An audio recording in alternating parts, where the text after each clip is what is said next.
The sound of poker chips hitting the table was nothing compared to the sound of a woman's life being gambled away. In a smoke-filled saloon in Dust Creek, 1874, Elena Brooks stood frozen as her husband's slurred voice cut through the noise. "I'll trade her for that corn." Laughter erupted. She wasn't a wife anymore. She was currency. Barren, broken, worthless in the eyes of men who measured value in bloodlines and profits. But from the shadows, a rancher with storm-gray eyes and calloused hands stepped forward. He didn't speak. He simply paid. And everything changed. If you want to see how a woman sold for grain became a force no man could break, stay with me until the end. Hit that like button and drop a comment telling me what city you're watching from. I want to see how far this story travels. The winter of 1874 came to Dust Creek like a creditor collecting debts, cold, merciless, and indifferent to suffering. Snow piled against the crooked wooden buildings that lined the single main street, and the wind howled through gaps in poorly constructed walls. It was the kind of town where people came to disappear, where questions weren't asked and answers weren't given, where a man could lose everything and no one would remember his name by spring. Elena Brooks had learned not to hope for spring. She stood now in the back corner of Dutch Henry's saloon, her thin shawl pulled tight around shoulders that had learned to curve inward, to take up less space, to become invisible. The air was thick with tobacco smoke and the sour smell of cheap whiskey. Men crowded around tables, their voices rising and falling in the rhythms of drink and desperation. Cards slapped against wood, coins clinked. Someone laughed too loud at a joke that wasn't funny. Elena kept her eyes down, trained on a knot in the floorboard near her feet. She had learned this too, where to look, how to stand, when to breathe. Her husband, Marcus Hale, sat at the center table with 4 other men, his face flushed red with alcohol and rage. He'd been losing all night. She could tell by the set of his jaw, the way his hands trembled when he reached for his glass. "Another hand!" Marcus slurred, slamming his palm on the table. "Deal me in." "With what?" The man across from him, a cattle buyer named Jenks with a face like a dried apple, leaned back in his chair and grinned. "You're tapped out, Hale. Seen you lose your horse, your wagon, and what was left of your dignity about 2 hours ago." The other men laughed. Marcus's face darkened. "I got something to trade," he said. Elena felt the words before she understood them. A coldness that started in her stomach and spread outward, numbing her fingers, her lips, the space behind her eyes where tears should have been but no longer came. "Oh yeah?" Jenks leaned forward, interested now. "What's that?" Marcus turned in his chair and his eyes, bloodshot and mean, found Elena in the corner. Her. The saloon didn't go quiet. That would have required respect, acknowledgement, some recognition that what was happening mattered. Instead, the noise simply shifted. The laughter took on a different quality, curious, cruel. "Your wife." Another man at the table, someone Elena didn't know, looked her up and down like he was assessing a horse. "She don't look like much." "She can cook," Marcus said. "Clean, mend, do all the things a woman's supposed to do." He paused, and his voice dropped into something uglier. "Except the one that matters. Barren as a salt flat. 5 years married, and not one child. What good is a woman who can't give you sons?" Elena's fingernails dug into her palms. She had heard these words before, hundreds of times, in hundreds of ways. Each time they were supposed to hurt less. They never did. "So you're trading a broken woman for a stake in a card game?" Jenks scratched his chin, considering. "That don't seem like much of a trade for us." "I'll throw her in for whatever you got," Marcus said. His desperation was showing now, the need that came with a losing streak and an empty bottle. "Food, coin, I don't care. Just deal me in." One of the other men, a farmer with a thick beard and suspicious eyes, reached into a sack beside his chair and pulled out a smaller burlap bag. He tossed it on the table. It landed with a soft, heavy sound. "Seed corn," he said. "About 20 pounds, best quality. Was going to plant it come spring, but..." He shrugged. "I'll trade it for a hand of cards. And if you lose, Hale, I get the woman." Elena's breath stopped. 20 pounds of corn. That was the price. That was what 5 years of cooking his meals and mending his clothes and enduring his anger and his disappointment and his hands had amounted to. A sack of seed corn that wouldn't even feed a family for a month. Done, Marcus said. He didn't look at her. The cards were dealt. Elena watched from the corner as the hand played out. She should run. She knew that. Should grab her shawl and push through the doors and disappear into the snow and the night. But where would she go?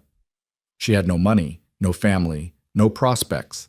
Women didn't simply walk away in 1874. They walked from one man's ownership to another's, or they starved. The hand ended quickly. Marcus laid down his cards with shaking hands. The farmer grinned. "That's it then," Jenks said, and he actually laughed. "Marcus Hale just lost his wife to a sack of corn."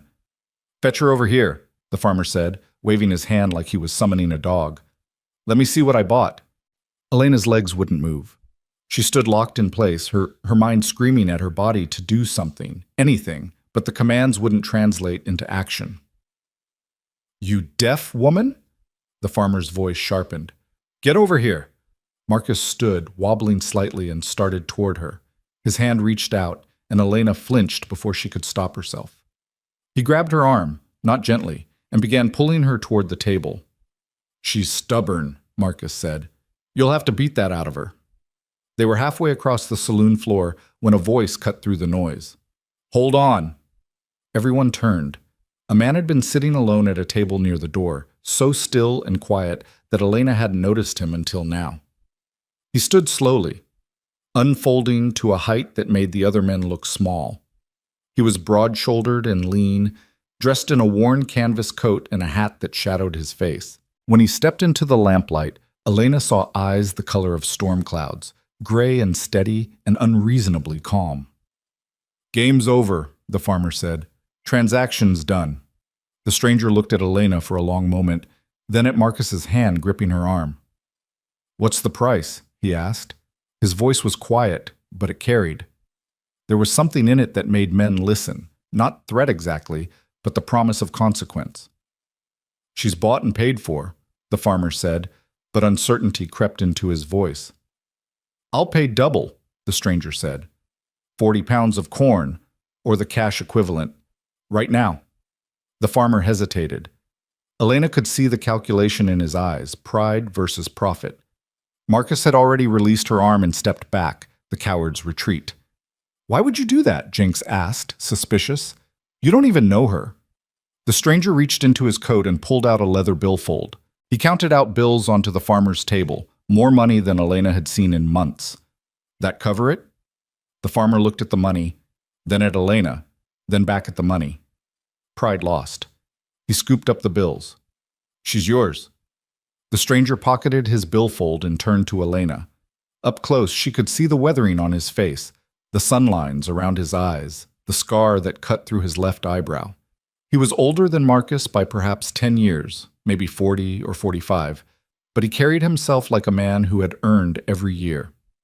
"Ma'am," he said quietly, "my name is Caleb North. I have a ranch about 8 miles west of here. I'm going to offer you something, and I need you to understand you have a choice." He paused, and his eyes, those strange, steady gray eyes, held hers without wavering. "You can come with me, or you can stay here. If you come, you'll have your own room, your own space. I won't touch you, won't make demands. You'll work if you want to work, rest if you need to rest. You'll be safe." Elena stared at him. The words didn't make sense. Men didn't make offers like that. Men took what they paid for. "And if I say no?" Her voice came out rough, unused. "Then I'll walk away," Caleb said simply, "and you'll figure out what comes next on your own terms." The saloon had gone quiet now. Everyone was watching. Elena looked at Marcus, who wouldn't meet her eyes, looked at the farmer counting his windfall, looked at Jenks and the other men whose faces showed nothing but curiosity about what entertainment might come next. Then she looked back at Caleb North, the stranger who had just paid 40 pounds of corn's worth to offer her a choice. It wasn't much of a choice, really. It was between unknown danger and certain degradation, between a gamble and a guarantee of suffering. She took the gamble. "I'll come," she said. Caleb nodded once. He removed his coat and held it out to her. It's cold outside. Elena took the coat, heavy canvas lined with wool, warm from his body heat. She pulled it around herself and realized it was the first time in years a man had given her something without expecting payment. They walked toward the door.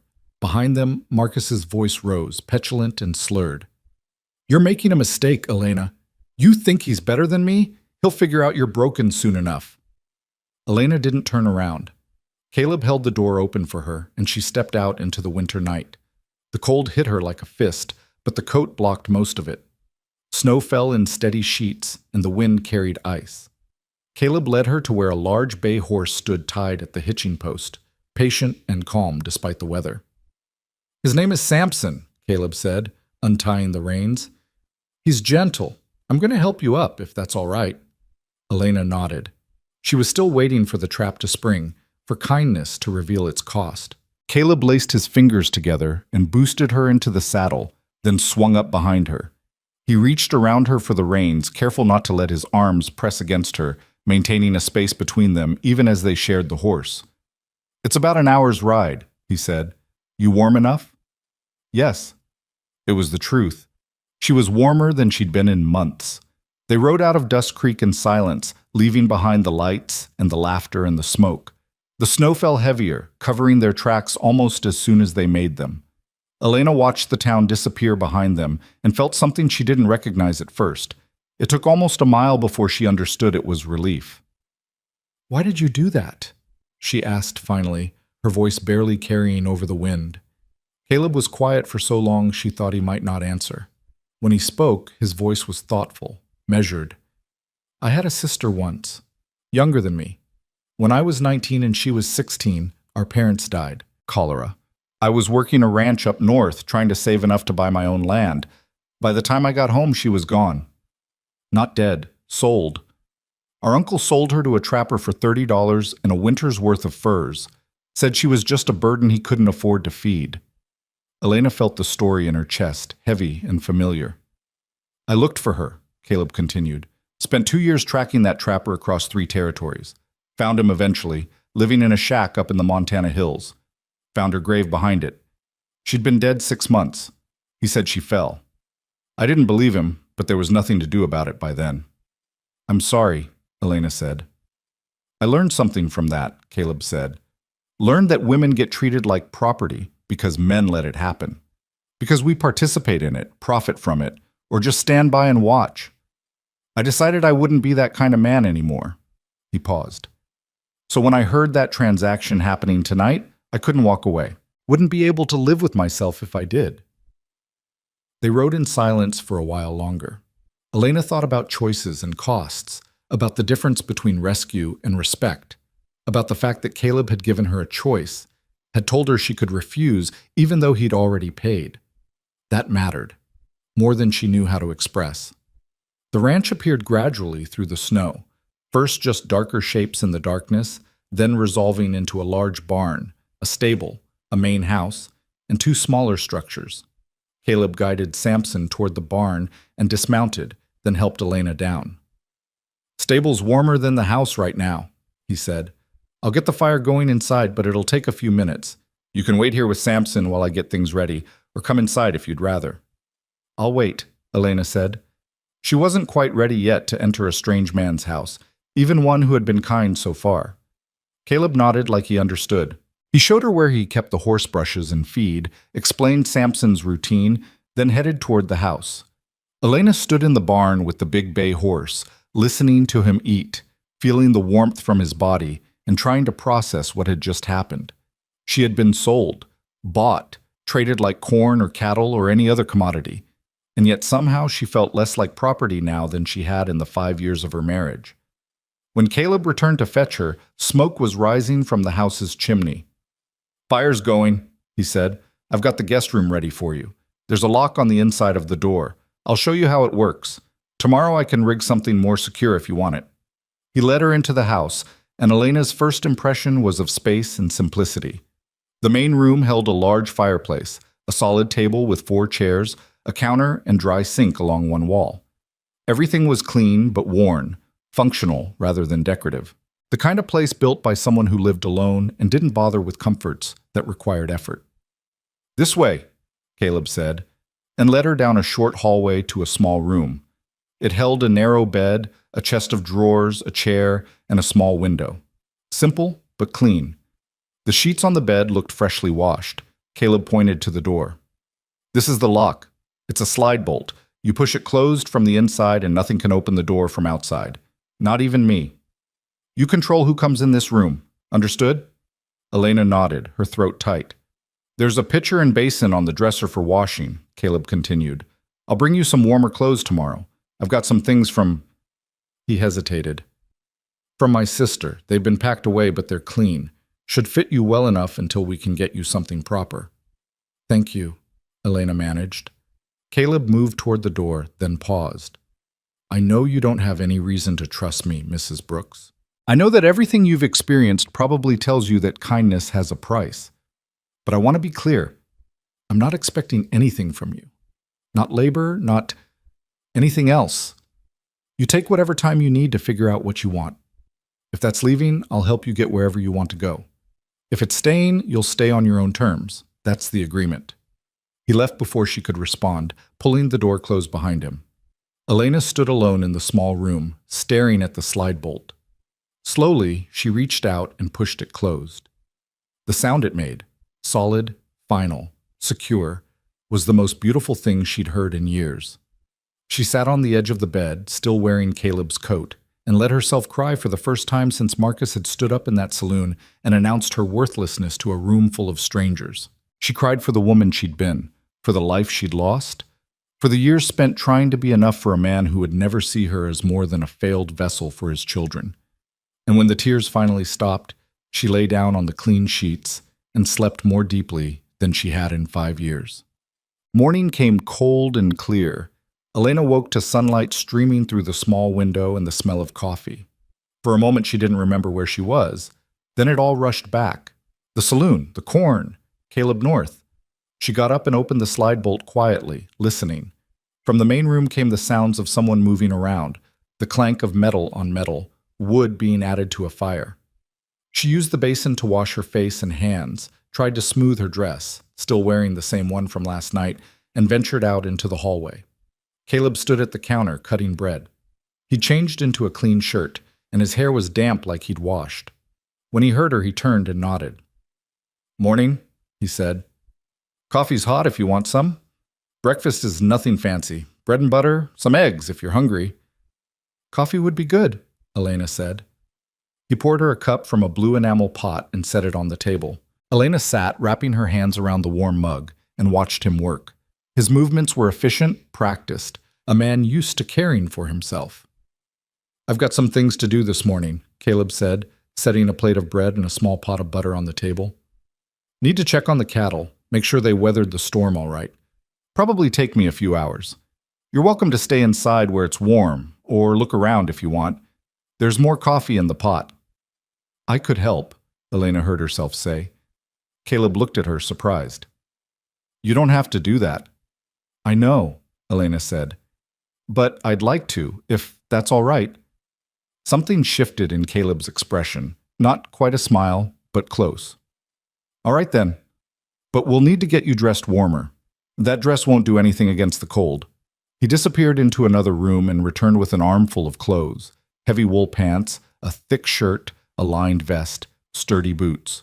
"These were my sister's," he said quietly. Her name was Sarah. She would have wanted them to be useful. Elena took the clothes and changed in her room, marveling at the practicality of pants, at how much easier they made movement. When she emerged, Caleb handed her a coat, not as heavy as his, but warm, and a hat with ear flaps. "All right," he said, "let's go check on some cows." They spent the morning moving through the ranch, and Elena learned the rhythms of Caleb's world. He had about 50 head of cattle, some horses, chickens, and a coop near the barn. Everything was well maintained without being precious. Fences mended but weathered, buildings solid but plain. A working ranch, not a showpiece. Caleb talked as they worked, but not the way Marcus used to talk. Not filling silence because he needed to hear his own voice, but sharing information because it was useful. He explained which pastures he used for different seasons, how he managed the water supply, where he sold his cattle, come fall. He asked her opinion on things, listened when she spoke, didn't dismiss her observations. It was the strangest morning Elena had experienced in years. By noon, they were both cold and tired. They returned to the house, and Caleb made a simple meal, soup from a pot he'd had simmering on the fire, more bread. They ate in comfortable silence. "Can I ask you something?" Elena said finally. "Of course." "What happens now? I mean," she struggled to find the words. "What am I supposed to do here?" Caleb set down his spoon and looked at her directly. "That's up to you. I told you last night, I'm not expecting anything from you. But if you're asking what life looks like here, I can tell you that. I run this ranch mostly alone. Sometimes I hire help for big jobs like branding or harvest, but day to day it's just me. I work from sunup to sundown most days. I cook simple food, keep the house clean enough, don't bother with much beyond that. If you want to help with ranch work, I'd welcome it. If you want to take over some household tasks, I won't stop you, but none of it is required. You're not here as my servant or my wife. You're just here, safe, until you decide what you want to be next." "That's not how the world works," Elena said quietly. "Women don't just exist. We have to be something. Wife, daughter, servant. We have to belong to someone." "Maybe that's how the world works," Caleb agreed. "But it's not how this ranch works. On this land, you belong to yourself." Elena felt tears threatening again and forced them back. "Why are you doing this?" "Because Sarah didn't get a choice," Caleb said simply. "And maybe I can't fix what happened to her, but I can make sure at least one woman gets to choose her own path." They finished their meal in silence. Afterward, Caleb showed Elena where he kept supplies: food in a cellar, tools in the barn, extra blankets in a chest. Gave her a complete accounting of what he had and where, like he was giving her a map of her new world. That night, Elena locked her door again and lay in bed thinking about choices. About the difference between being given to someone and choosing them. About how Caleb North had paid 40 pounds of corn's worth not to own her, but to free her. It was the strangest transaction she'd ever been part of. And somehow, impossibly, it felt like the only honest one.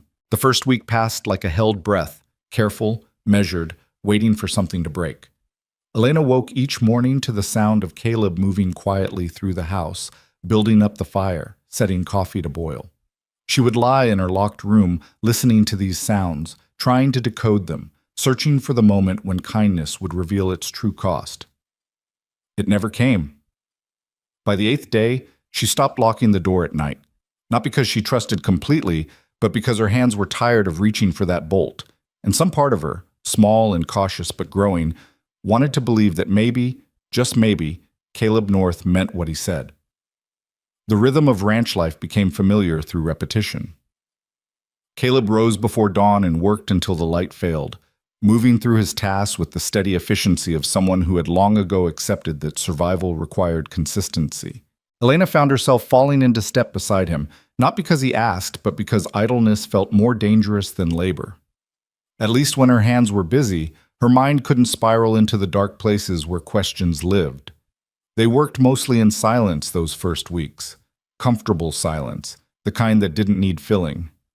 Caleb would point out what needed doing: fences that wanted mending, water troughs that needed breaking free of ice, hay that needed spreading for the cattle. Elena would nod and work alongside him, learning the language of the ranch through action rather than words. One morning in late February, nearly 3 weeks after that night in the saloon, Elena was collecting eggs from the chicken coop when she heard the sound of hoofbeats approaching. Her body tensed automatically, old instincts flaring. She set down the basket and moved toward the house, but Caleb was already stepping out onto the porch, his rifle held casually but ready. A wagon came into view, driven by a woman with iron-gray hair and a face that looked carved from determination. Behind her sat 3 children, 2 boys and a girl, ranging in age from perhaps 6 to 12. The woman pulled the wagon to a stop and called out, "Caleb North, you planning to shoot me or offer me coffee?" The tension in Caleb's shoulders eased. He set the rifle against the porch rail and smiled. The first real smile Elena had seen from him. "Mrs. Brennan, wasn't expecting company." "Clearly," the woman said, climbing down from the wagon with surprising agility for someone who had to be past 60. "Heard through the grapevine you had someone new staying with you. Thought I'd come verify that the rumors aren't as scandalous as Dust Creek is making them sound. Caleb's smile turned wry. When has Dust Creek ever gotten a story right? Never, Mrs. Brennan agreed. She turned her sharp eyes on Elena, who had emerged from behind the coop. You must be the woman everyone's talking about. I'm Margaret Brennan. I run the ranch about 6 miles east of here with my 3 sons and my late husband's stubbornness. These are my grandchildren, Thomas, William, and Mary. The children waved shyly from the wagon. Elena found herself raising a hand in return, uncertain how to navigate this sudden intrusion of other people into her carefully controlled world. Come inside, Caleb said. Coffee's hot, and I think there's still some of that bread Elena made yesterday. They all filed into the house, the children wide-eyed and curious, Mrs. Brennan assessing everything with the practiced eye of someone who missed nothing. Elena busied herself with the coffee pot, grateful for something to do with her hands. So, Mrs. Brennan said, settling herself at the table while the children explored the main room with the careful manners of those who'd been taught not to touch. I'm going to speak plainly because that's how I am. There's talk in town about you, girl. Some of it's ugly, most of it's speculation. I came out here to get the truth from the source and to let you know that not everyone in this territory is as useless as the men in that saloon. Elena set a cup of coffee in front of Mrs. Brennan and met her eyes. What kind of talk? The kind that says Caleb bought himself a wife and is probably working you to death or worse, Mrs. Brennan said bluntly. The kind that says you must be desperate or crazy to go with a stranger into the wilderness. The kind that says a woman who can't bear children isn't worth the corn she was traded for. The words landed like blows, but Elena kept her face still. She'd heard worse, thought worse about herself in the dark hours before dawn. And what do you think? Elena asked. Mrs. Brennan took a long sip of her coffee, studying Elena over the rim of her cup. I think Caleb North is one of the few decent men I've met in 40 years of living in this territory. I think his sister's death broke something in him that made him pay attention to things most men ignore. And I think you look like a woman who's been given breathing room for the first time in a long while. Elena felt something loosen in her chest. He's been kind. Kind is easy for a day or a week, Mrs. Brennan said. Let's see if he's still kind in 6 months, a year. But I'll tell you this, if he's not, you come to my place. I've got room and I've got work, and I don't tolerate any man who thinks women are property. She paused. That includes my own sons, who know better than to test me on it. Thank you, Elena said quietly. Mrs. Brennan nodded and turned her attention to Caleb. Now then, I actually came out here for a reason beyond nosiness. Spring branding is coming up in about 6 weeks. I'm going to need extra hands, and I'm willing to pay fair wages plus meals. You interested? Depends on the wages, Caleb said, but Elena could hear the agreement already in his voice. They negotiated terms while the children pestered Elena with questions about the chickens, and whether there were any cats in the barn, and if she knew how to make gingerbread. She found herself answering patiently, even smiling at their enthusiasm. It had been a long time since she'd been around children. Marcus had made sure to avoid families with young ones, didn't want the reminder of what Elena couldn't give him. When Mrs. Brennan finally loaded her grandchildren back into the wagon and prepared to leave, she gripped Elena's hand firmly. You remember what I said. You need anything, you come to me. We women have to look after each other out here because nobody else will. After they left, the house felt quieter than before. Elena cleaned up the coffee cups and put away the bread while Caleb stood at the window, watching the wagon disappear into the distance. She's a good woman, he said finally. Lost her husband 10 years ago to a bad fall. Could have sold the ranch and moved to town, but she stayed. Built it into one of the most productive operations in the territory, just her and her sons. She seems formidable, Elena said. That's a kind word for it, Caleb replied, and there was warmth in his voice. She once chased off a group of claim jumpers with nothing but a shotgun in her tongue. The shotgun was just for show. Her words did the real damage. Elena smiled despite herself. I believe it. That night at dinner, venison stew that Elena had made from a recipe her mother taught her years ago, Caleb asked her a question that caught her off guard. Did you want children? Before Marcus decided you were broken, was it something you hoped for? Elena's spoon paused halfway to her mouth. No one had ever asked her that before. Marcus had simply expected it, then resented her when it didn't happen. But wanted? Had she wanted children, or just wanted to be enough? I don't know, she said honestly. I thought I did because that's what you're supposed to want. What women are for, according to everyone. But now I wonder if I wanted children or if I just wanted Marcus to stop being angry at me. Caleb nodded slowly. My sister used to say something similar, said she couldn't tell anymore what she wanted versus what everyone told her she should want. Made me realize how much we men take for granted, that our wants get to be our own. Did she want to marry that trapper? Elena asked. Or did your uncle just decide for her? She wrote me a letter, Caleb said, his voice going quiet and distant. Got to me 2 months after she'd already left. She said she didn't want to go, but didn't see any choice. Said the trapper seemed mean, but at least he had food and shelter. Said she was sorry for being a burden.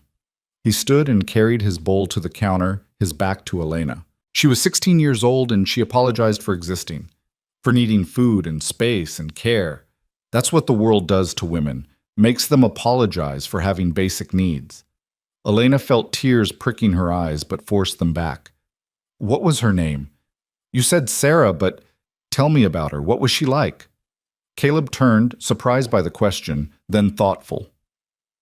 He sat back down at the table, and for the first time since Elena had met him, he talked freely.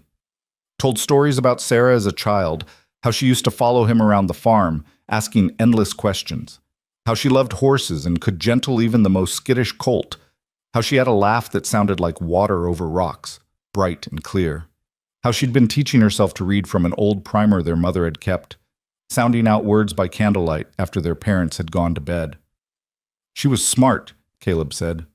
Smarter than me by half. Could have done something with her life if she'd been given the chance. Instead, she got sold to a man who worked her to death in a shack in the mountains, and nobody cared because she was just a girl.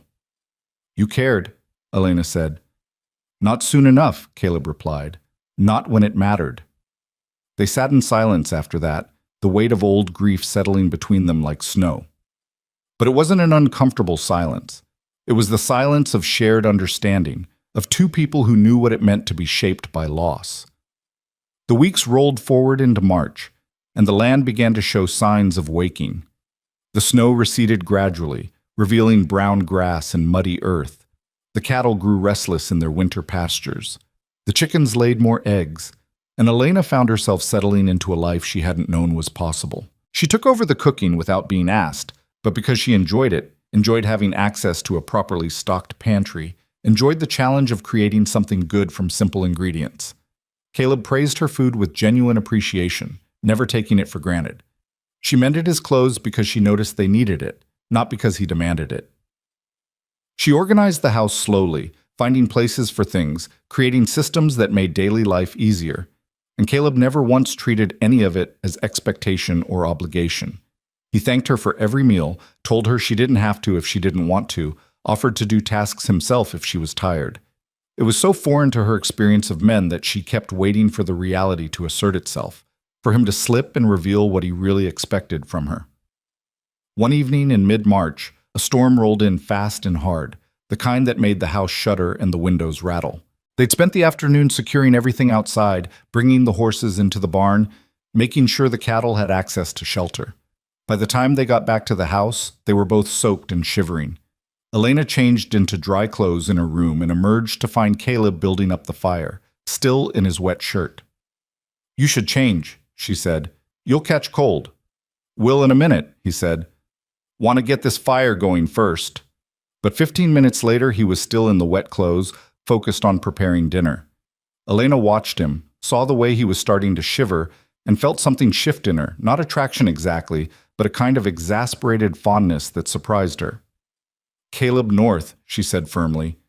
Go change your clothes right now, or I'm going to assume you're trying to make yourself sick just to prove some kind of point about martyrdom.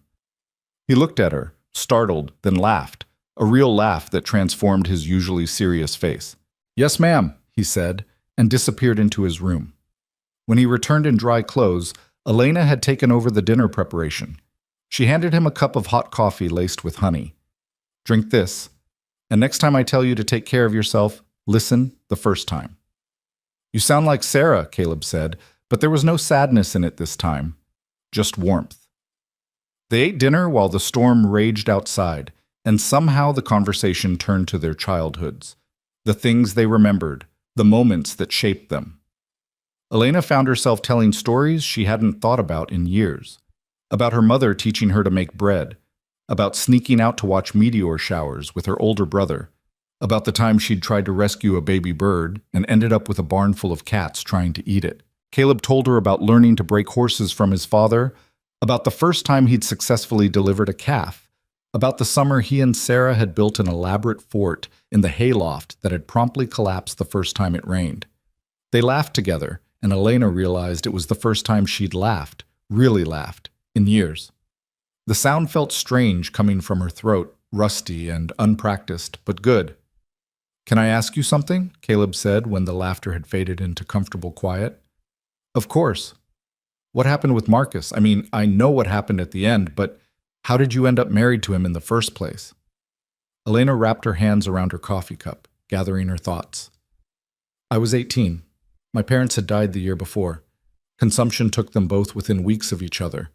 My brother was working up north, sending money when he could, but it wasn't enough.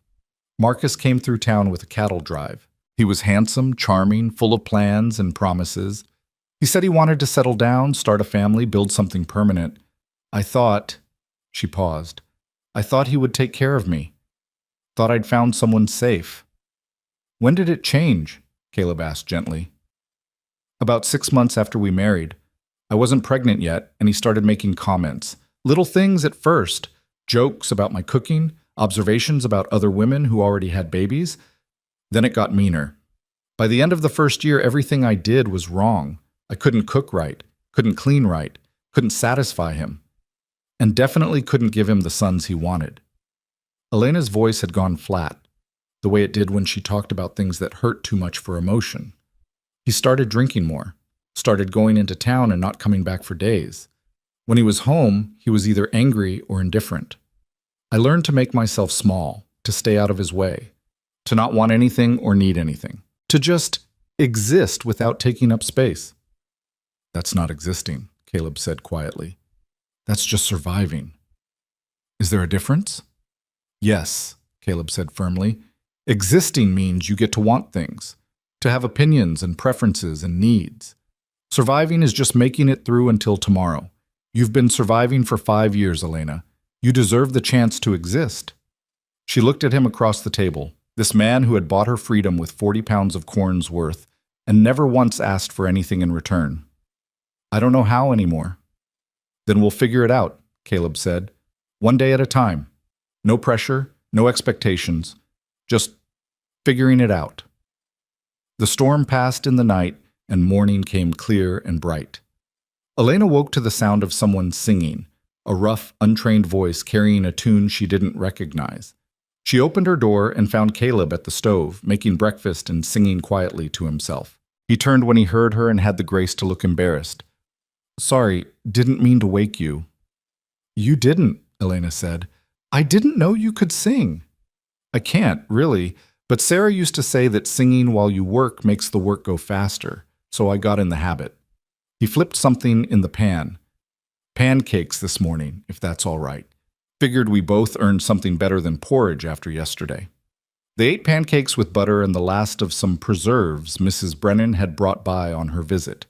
Outside, the world sparkled with melting snow, everything bright and clean and new. "I need to ride out to the far pasture today," Caleb said. "Check on the herd, make sure none of them got into trouble during the storm. You're welcome to come along if you want, or stay here and rest, whatever suits you." Elena considered. The old Elena, the one who had learned to make herself small, would have stayed, would have found work to do in the house, would have kept herself busy and out of the way. But that Elena had been sold for a sack of corn. This Elena, the one who was slowly learning to exist rather than just survive, wanted to see the far pasture. "I'll come," she said. They saddled up 2 horses, Samson for Caleb and a smaller mare named Daisy for Elena. The ride took them across open country, through stands of pine that still held snow in their shadowed places, past a creek running high with snowmelt. Caleb pointed out landmarks, told her the history of different parts of the ranch, explained his plans for the coming season. The cattle were fine, gathered in a stand of cottonwoods and looking mildly annoyed at being checked on. Caleb counted them, looked them over for injuries, nodded with satisfaction. "All accounted for," he said. "That's a good sign. Sometimes after a storm like that, you lose one or two to stupidity or bad luck." On the way back, they stopped at a high point that overlooked most of the ranch. Caleb dismounted and stood looking out over the land, and Elena joined him. "This place used to belong to a family named Peterson," Caleb said. "They came out here 15 years ago with big dreams and not enough practical knowledge. Lost everything in a bad winter. I bought it from the bank for cheap and spent 5 years building it back up into something sustainable." He glanced at her. "It's not much compared to the big operations, but it's mine. Built it with my own hands and my own decisions. Nobody can take it away from me." "It's beautiful," Elena said, and meant it. "It could be better," Caleb said thoughtfully. "Could use more diversification. Maybe some crops, a bigger vegetable garden. Could use better water management. Could use—" He trailed off, then smiled slightly. "Could use a lot of things. But it's a start." They rode back in comfortable silence, arriving as the sun touched the western horizon. That night they played cards by lamplight, a game Caleb taught her that involved more strategy than luck. Elena found herself competitive in a way she hadn't been in years, found herself enjoying the simple pleasure of trying to win. "You're good at this," Caleb said when she won the third hand in a row. "Beginner's luck," Elena replied, but she was smiling. "I don't think so," Caleb said. "I think you've got a head for strategy. You've just never had the chance to use it." Spring arrived in earnest in April, and with it came the branding work at Mrs. Brennan's ranch. Caleb left before dawn and didn't return until after dark, exhausted and smelling of smoke and cattle. Elena found herself missing his presence during those long days, missing the quiet companionship they'd built. She kept herself busy with the chickens and the garden she'd started, but the house felt empty without him. On the third day, Mrs. Brennan herself appeared at the door shortly after breakfast. "Elena? Good, you're here. I need another set of hands at the branding, and I'm willing to pay. You interested?" Elena hesitated. "I don't know anything about branding cattle." "Neither did I until someone taught me," Mrs. Brennan said briskly. "Come on, I'll put you to work with Mary and the other women doing the cooking and supply management. It's hard work but good wages, and you'll meet some of the other women in the territory." So Elena found herself at Mrs. Brennan's ranch, working alongside 6 other women of various ages who managed the enormous task of feeding 20 men working from dawn to dusk. It was chaos and camaraderie, hard work and harder laughter. The women traded stories and recipes and gossip, taught Elena the local politics of who liked whom and which families were feuding and which ranches were struggling. A woman named Ruth, younger than Elena by a few years, with a ready smile and calloused hands, attached herself to Elena as a sort of guide. "Don't mind Clara," she said, when one older woman made a sharp comment about Elena's biscuits being too dense. "She's been bitter since her husband ran off with a saloon girl 3 years ago. Takes it out on everyone's cooking." "The biscuits are too dense," Elena said honestly. "They are," Ruth agreed cheerfully, "but that's fixable. Here, let me show you the trick. Less water, more lard, and you fold it gentle-like. Don't mash it." They worked side by side, and Ruth talked easily about her life. Married to a farmer named John, 3 children under 8, constantly exhausted, but mostly happy. "John's a good man," she said. "Takes his share of the housework, doesn't hit, doesn't drink too much. I know that's a low bar, but out here you take what you can get." "Caleb's like that," Elena heard herself say. "Good, I mean." Ruth gave her a knowing look. "I heard about what happened, about the saloon and the corn and all that. Most women would have run the other direction." "I didn't have much choice," Elena said. "There's always a choice," Ruth replied. "Sometimes all the choices are bad, but there's still choosing. You chose Caleb North over whatever else was on offer. That took courage." Elena didn't feel courageous.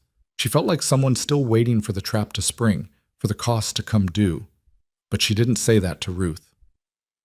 In the evening, when the branding work was done and the men were eating dinner, Elena found Caleb washing up at the pump.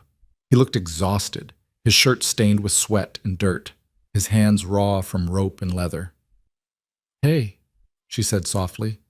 He looked up and smiled, tired but genuine. "Hey yourself. Didn't expect to see you here." "Mrs. Brennan recruited me," Elena said. "Put me to work in the kitchen." "How's it going?" "My biscuits are too dense, apparently."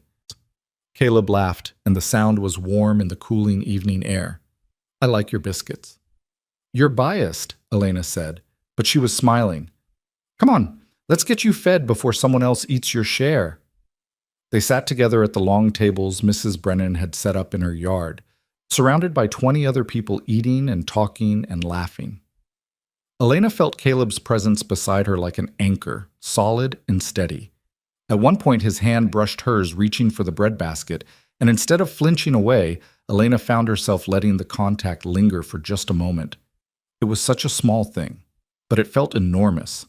The branding work took 2 weeks, and by the end, Elena knew the names of every woman in a 20-mile radius and had been invited to 3 different Sunday dinners. She'd learned to make biscuits that weren't dense and stew that could feed 20 and coffee strong enough to wake the dead. She'd listened to stories about surviving winters and losing children and building lives in an unforgiving land. She'd seen women who were tired and worn and still somehow beautiful in their resilience.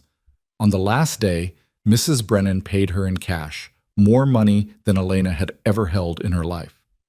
"You earned it," Mrs. Brennan said firmly when Elena tried to protest.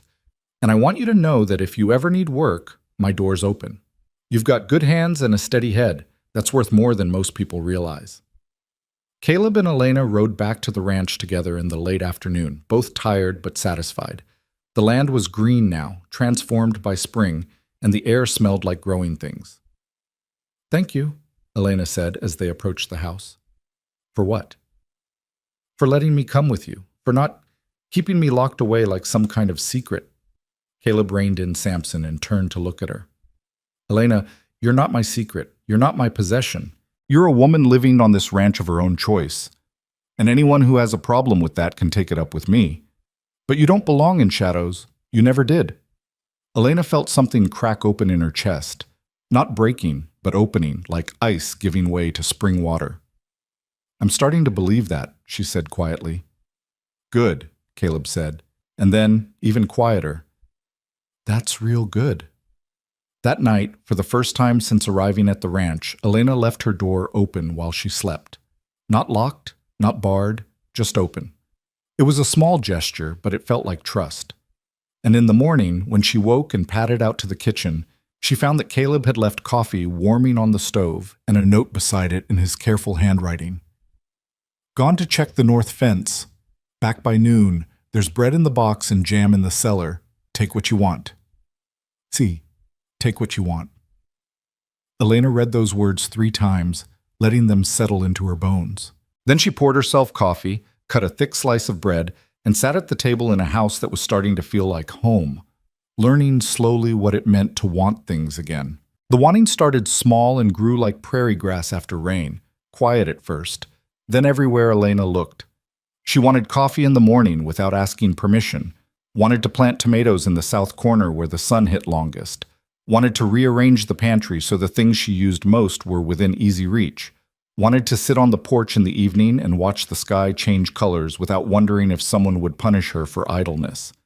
Caleb encouraged every want, treated each one like it mattered. When she mentioned the tomatoes, he spent a Sunday afternoon building her raised beds from scrap lumber. When she reorganized the pantry, he praised the efficiency and asked her opinion on where other things should go. When she sat on the porch, he sometimes joined her in comfortable silence, other times left her to her thoughts, reading her mood with an accuracy that still surprised her. By late May, Elena had lived at the ranch for 4 months. It felt like 4 years and 4 days all at once, long enough that her old life seemed distant and unreal, recent enough that she still sometimes woke in the night expecting to find herself back in Marcus's house, the whole thing a dream that kindness had conjured. But it wasn't a dream.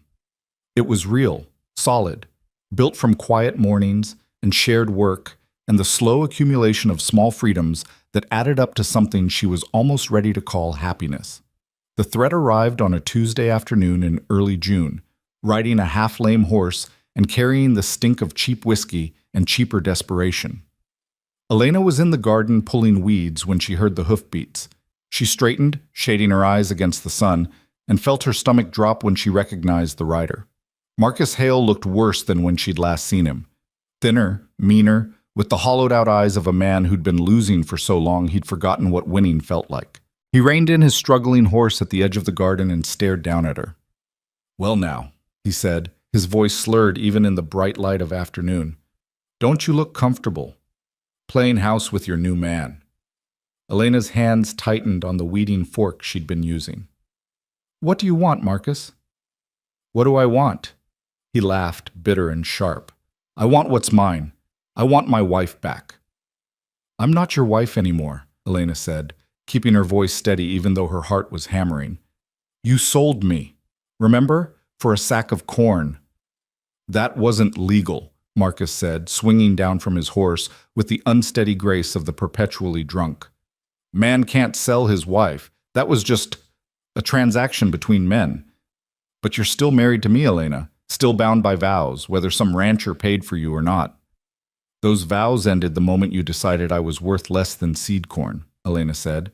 She was backing toward the house now, slowly, trying not to show fear even though it was flooding through her veins like ice water. "Where is he?" Marcus looked toward the barn, the stable, squinting against the sun. "Where's the man who thinks he can take another man's property?"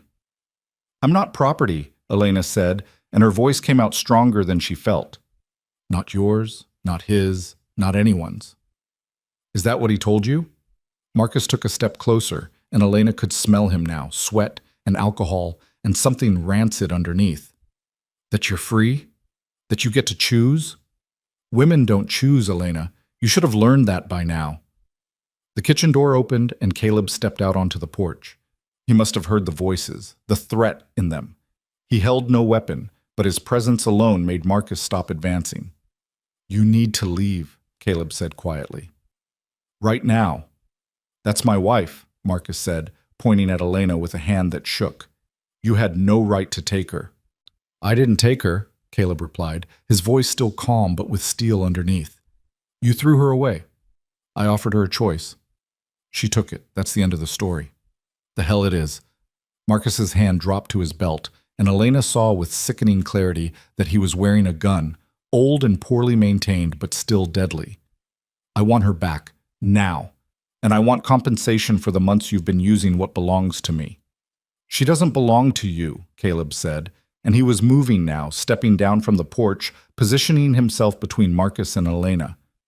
"She doesn't belong to anyone, and you need to leave before this gets ugly." "It's already ugly," Marcus said, and his hand closed around the grip of his gun. "Has been since the day I married a barren witch who couldn't even do the one thing women are good for."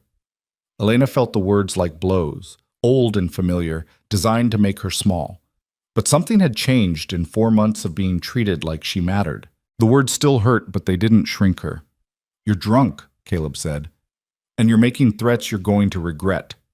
Take your horse and ride back to whatever hole you crawled out of. There's nothing for you here." "Nothing?" Marcus laughed again, that bitter sound that held no humor. "I got a wife here. I got property. I got—" "You have nothing," Elena said, and her voice cut through his rambling like a blade. Both men turned to look at her.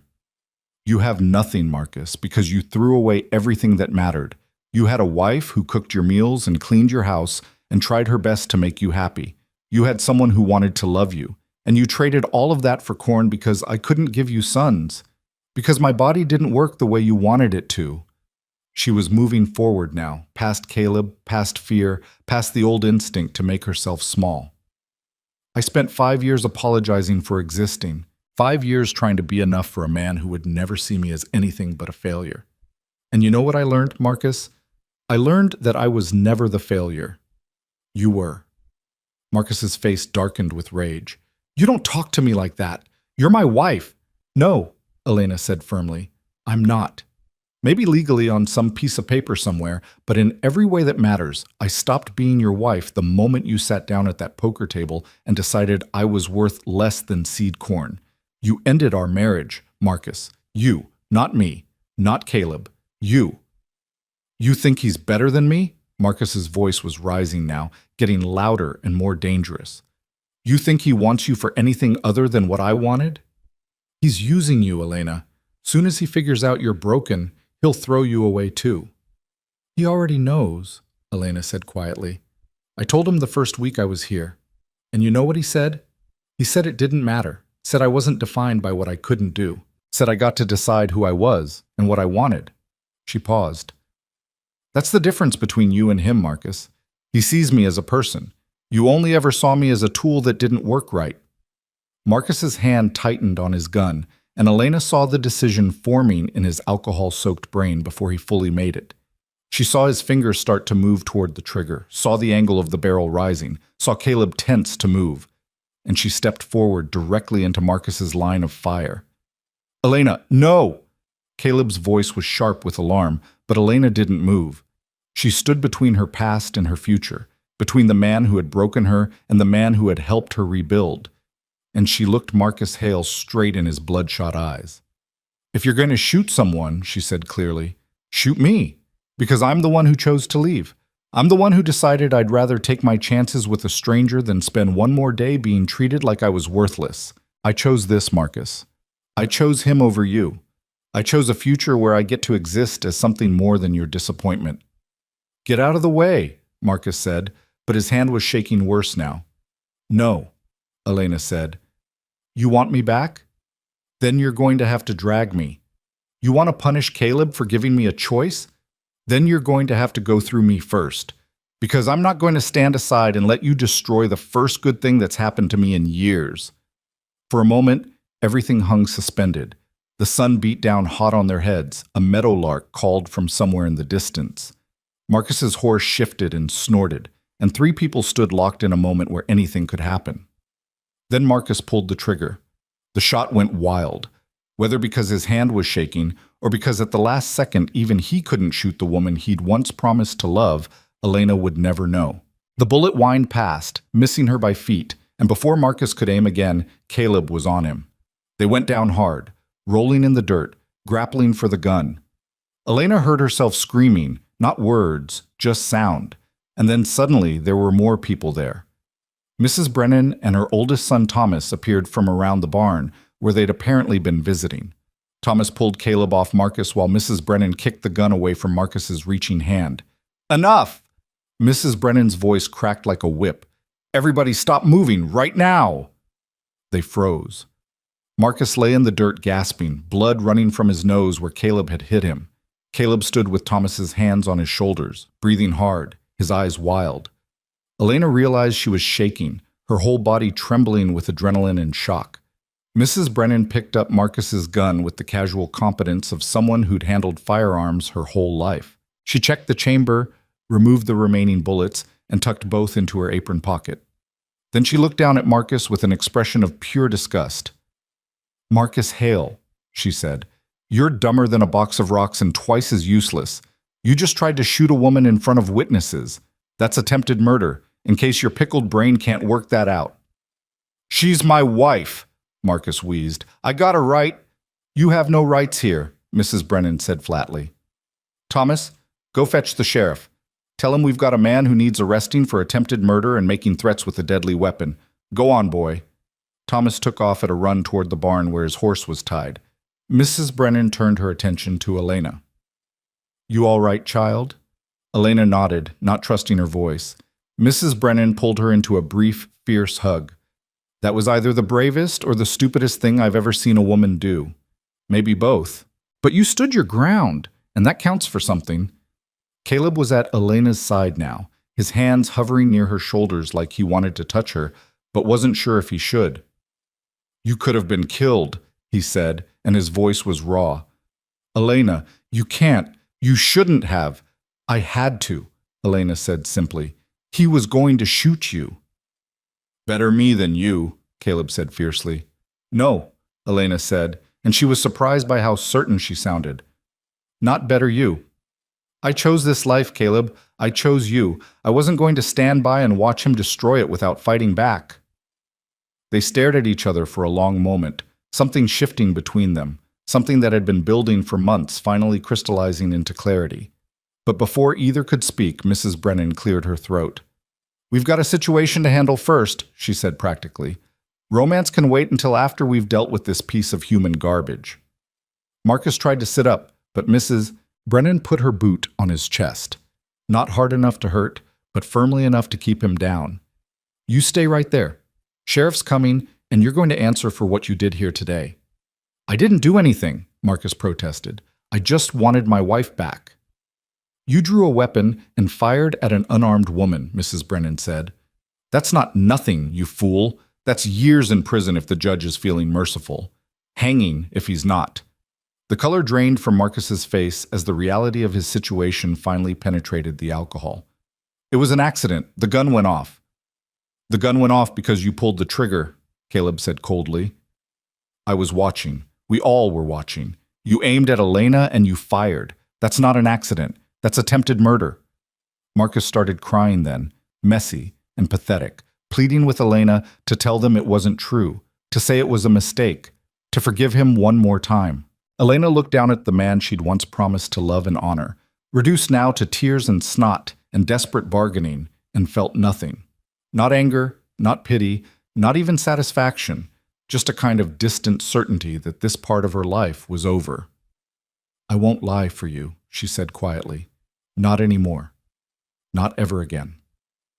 The sheriff arrived an hour later with Thomas, a broad man named Garrett who'd seen enough frontier justice to be unimpressed by most things, but who still raised his eyebrows when he heard the story. He listened to all three witnesses, Elena, Caleb, and Mrs. Brennan, took careful notes, then hauled Marcus to his feet and put him in chains. "You'll need to come to town tomorrow and give official statements," Sheriff Garrett said. "All three of you. This is going to trial, and the judge is going to want to hear directly from everyone who saw what happened." "What about her marriage?" Mrs. Brennan asked, gesturing to Elena. "She's still legally tied to this fool, isn't she?" Sheriff Garrett scratched his jaw. "That's a civil matter, not criminal. She'd need to file for divorce. Usually requires cause, abandonment, cruelty, adultery, that kind of thing." "He sold her for a sack of corn," Caleb said. "That count as abandonment?" "It counts as something," the sheriff said. "I'll talk to Judge Morrison, see what he says. Man who sells his wife in a poker game probably shouldn't get to keep claiming her as property." He looked at Elena. "You want a divorce, ma'am?" "Yes," Elena said without hesitation. "I want to be legally free of him." "I'll see what I can do," the sheriff said. He started leading Marcus toward his horse, then paused and looked back at Caleb. "For what it's worth, North, you did the right thing back in that saloon. Not many men would have stepped up like that. This territory needs more men like you and fewer like him." After they left, Elena, Caleb, and Mrs. Brennan stood in the yard while the sun started its descent toward the horizon. Elena felt wrung out, exhausted in a way that went deeper than physical tiredness. She'd faced down her past and survived, had stood in front of a loaded gun and declared her choice, had finally, fully, closed the door on the woman she'd been. "I should get back," Mrs. Brennan said. "Thomas is waiting with the wagon, but Elena—" She gripped Elena's hands firmly. "You did good today, real good. Takes strength to stand up to a man with a gun. Takes even more strength to stand up to a man who once had power over you. You've got steel in your spine, girl. Don't ever forget that." After Mrs. Brennan left, Elena and Caleb stood alone in the gathering dusk. The adrenaline was fading now, leaving behind the shakes and the reality of what had almost happened. "Come inside," Caleb said gently. "Let me make you some tea. Something to calm your nerves." Elena followed him into the house, sank into a chair at the kitchen table, and watched as he moved through the familiar motions of heating water, measuring out dried herbs from the collection Mrs. Brennan had helped Elena start. His hands were steady, but she could see tension in his shoulders, in the set of his jaw. He set a cup in front of her and sat down across the table. For a long moment, neither spoke. "I thought he was going to kill you," Caleb said finally, and his voice was rough. "When you stepped in front of that gun, I thought—" He stopped, swallowed hard. "I couldn't breathe. Couldn't think. Just kept seeing you falling, bleeding, gone, and knowing it would be my fault for bringing you here, for putting you in danger. Stop," Elena said firmly. None of this was your fault. You gave me a choice when no one else would. You treated me like a person when everyone else treated me like property. If anyone's at fault here, it's Marcus for being a drunk, violent fool, but not you. Never you. Caleb's eyes met hers, and Elena saw fear there still. Fear in something else, something deeper that she wasn't quite ready to name. "Why did you do it?" he asked. "Why did you step in front of him?" Elena wrapped her hands around her cup of tea, gathering her thoughts. "Because for the first time in my life, I had something worth protecting. Not just my own life, but the life I've built here, the person I'm becoming, the future I can see now that I couldn't see before." She paused. "And because you matter to me, Caleb. You matter more than I knew how to say, and I wasn't going to let him hurt you." "I'm not worth dying for," Caleb said quietly. "Yes, you are," Elena said. "You're worth that and more. You gave me back my life. Let me protect it, and you, if I need to." They sat in silence after that, drinking tea while the light faded outside. Elena's hands finally stopped shaking. The world slowly righted itself into something manageable again. "I meant what I said out there," Elena said eventually, "about choosing you, about choosing this life. I want you to know that wasn't just heat of the moment or fear talking. I meant it." Caleb reached across the table slowly, giving her time to pull away if she wanted. When she didn't, his hand covered hers. The contact was warm, solid, real. "I'm glad you're here," he said simply. "I'm glad you chose this. Chose me. And I want you to know, whatever happens with the trial, with the divorce, with any of it, you have a place here for as long as you want it. No conditions, no expectations. Just a place." "I want it," Elena said. "I want to stay." Something eased in Caleb's expression, a tension she hadn't realized he'd been carrying. "Good," he said. "That's real good." The next day they rode into Dust Creek together for the official statements. The town looked different in daylight without desperation, smaller, shabbier, less threatening. They met Sheriff Garrett at his office, a sturdy building that also served as the jail. Through a barred window, Elena could see Marcus sitting on a cot in his cell, head in his hands. He looked up when they entered, and their eyes met. Elena felt nothing. Whatever power he'd once held over her had burned away in the moment she'd stepped between him and Caleb. He was just a man now, a sad, broken man who'd thrown away everything good in his life because he couldn't see value in anything that didn't serve his ego. "Mrs. Hale," he said, standing and gripping the bars. "Please, you have to tell them it was an accident, that I didn't mean—" "My name," Elena interrupted clearly, "is Elena Brooks, not Hale. I gave up your name the same day you gave up any claim to me. And I won't lie for you, Marcus. Not about this. Not about anything. You tried to shoot me. Everyone saw it. And now you're going to face the consequences of that choice." She turned her backs on him and followed the sheriff into his office, where she gave her statement with calm precision. Described the confrontation, the threats, the gun, the shot. Described how Marcus had aimed and fired deliberately, how only his shaking hand or perhaps some last remaining conscience had kept the bullet from finding its mark. Caleb gave his statement next, his voice flat and factual. Then they waited while the sheriff wrote everything down in careful script, reading it back to them to confirm accuracy. "Judge Morrison wants to see you both tomorrow," Sheriff Garrett said. "He's prepared to hear your case for divorce on grounds of abandonment and attempted violence. Unusual to move this fast, but the judge says a man who tries to murder his wife has forfeited any right to remain married to her." He looked at Elena. "You'll need to swear to the facts under oath, and you'll need to state clearly that you want the marriage dissolved." "I do," Elena said firmly. "I want to be legally free of him."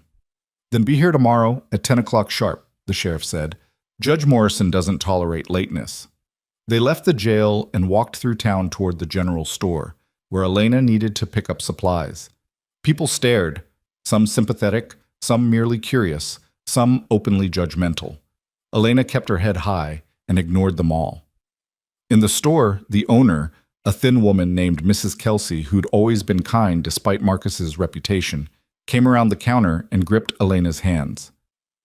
"I heard what happened," she said quietly. "I'm I'm glad you're alive, dear, and I'm glad you're finally free of that man. He was poison, and everyone knew it. Thank you, Elena said, surprised by the support. We women have to stick together out here, Mrs. Kelsey said. Not enough of us to waste energy judging each other for surviving however we can. You need anything, and I mean anything, you come see me. Understand? Elena felt tears threatening and forced them back. I understand. They gathered supplies and loaded them into Caleb's wagon, then started the ride back to the ranch. Halfway there, Caleb spoke. Are you scared? About tomorrow, I mean. Facing the judge. Elena considered. No, she said finally. I'm not scared. I'm ready. I've been ready to be free of Marcus for years. I just didn't know how to make it happen. Now I do. What happens after? Caleb asked.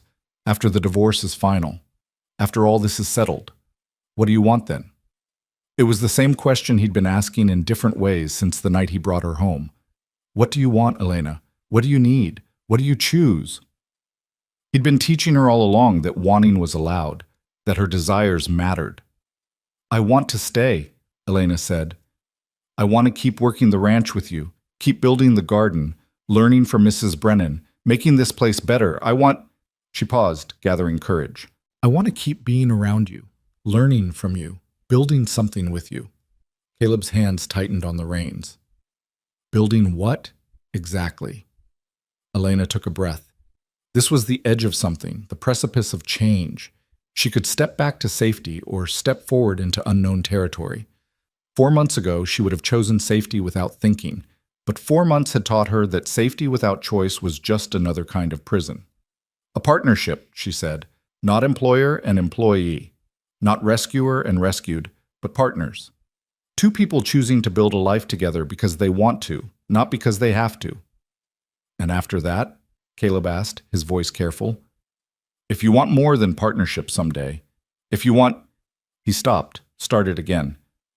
I'm not good with words, Elena, but I need you to know that somewhere along the way, between the saloon and today, between teaching you about cattle and watching you stand in front of a gun for me, I started hoping. Started wanting things I thought I'd given up on after Sarah died. Elena's heart was hammering again, but this time not from fear. What kind of things? The kind where this isn't just my ranch anymore, Caleb said. The kind where your name belongs on that gate, same as mine. The kind where we're building something together, not because we're convenient for each other, but because we choose each other, every day, on purpose. I want that too, Elena said quietly. But I need time. Need to be legally free first. Need to understand who I am when I'm not defined by being Marcus's wife. Can you wait for that? I've got all the time in the world, Caleb said, and I'll wait as long as you need. No pressure, no expectations, just hope, if that's all right.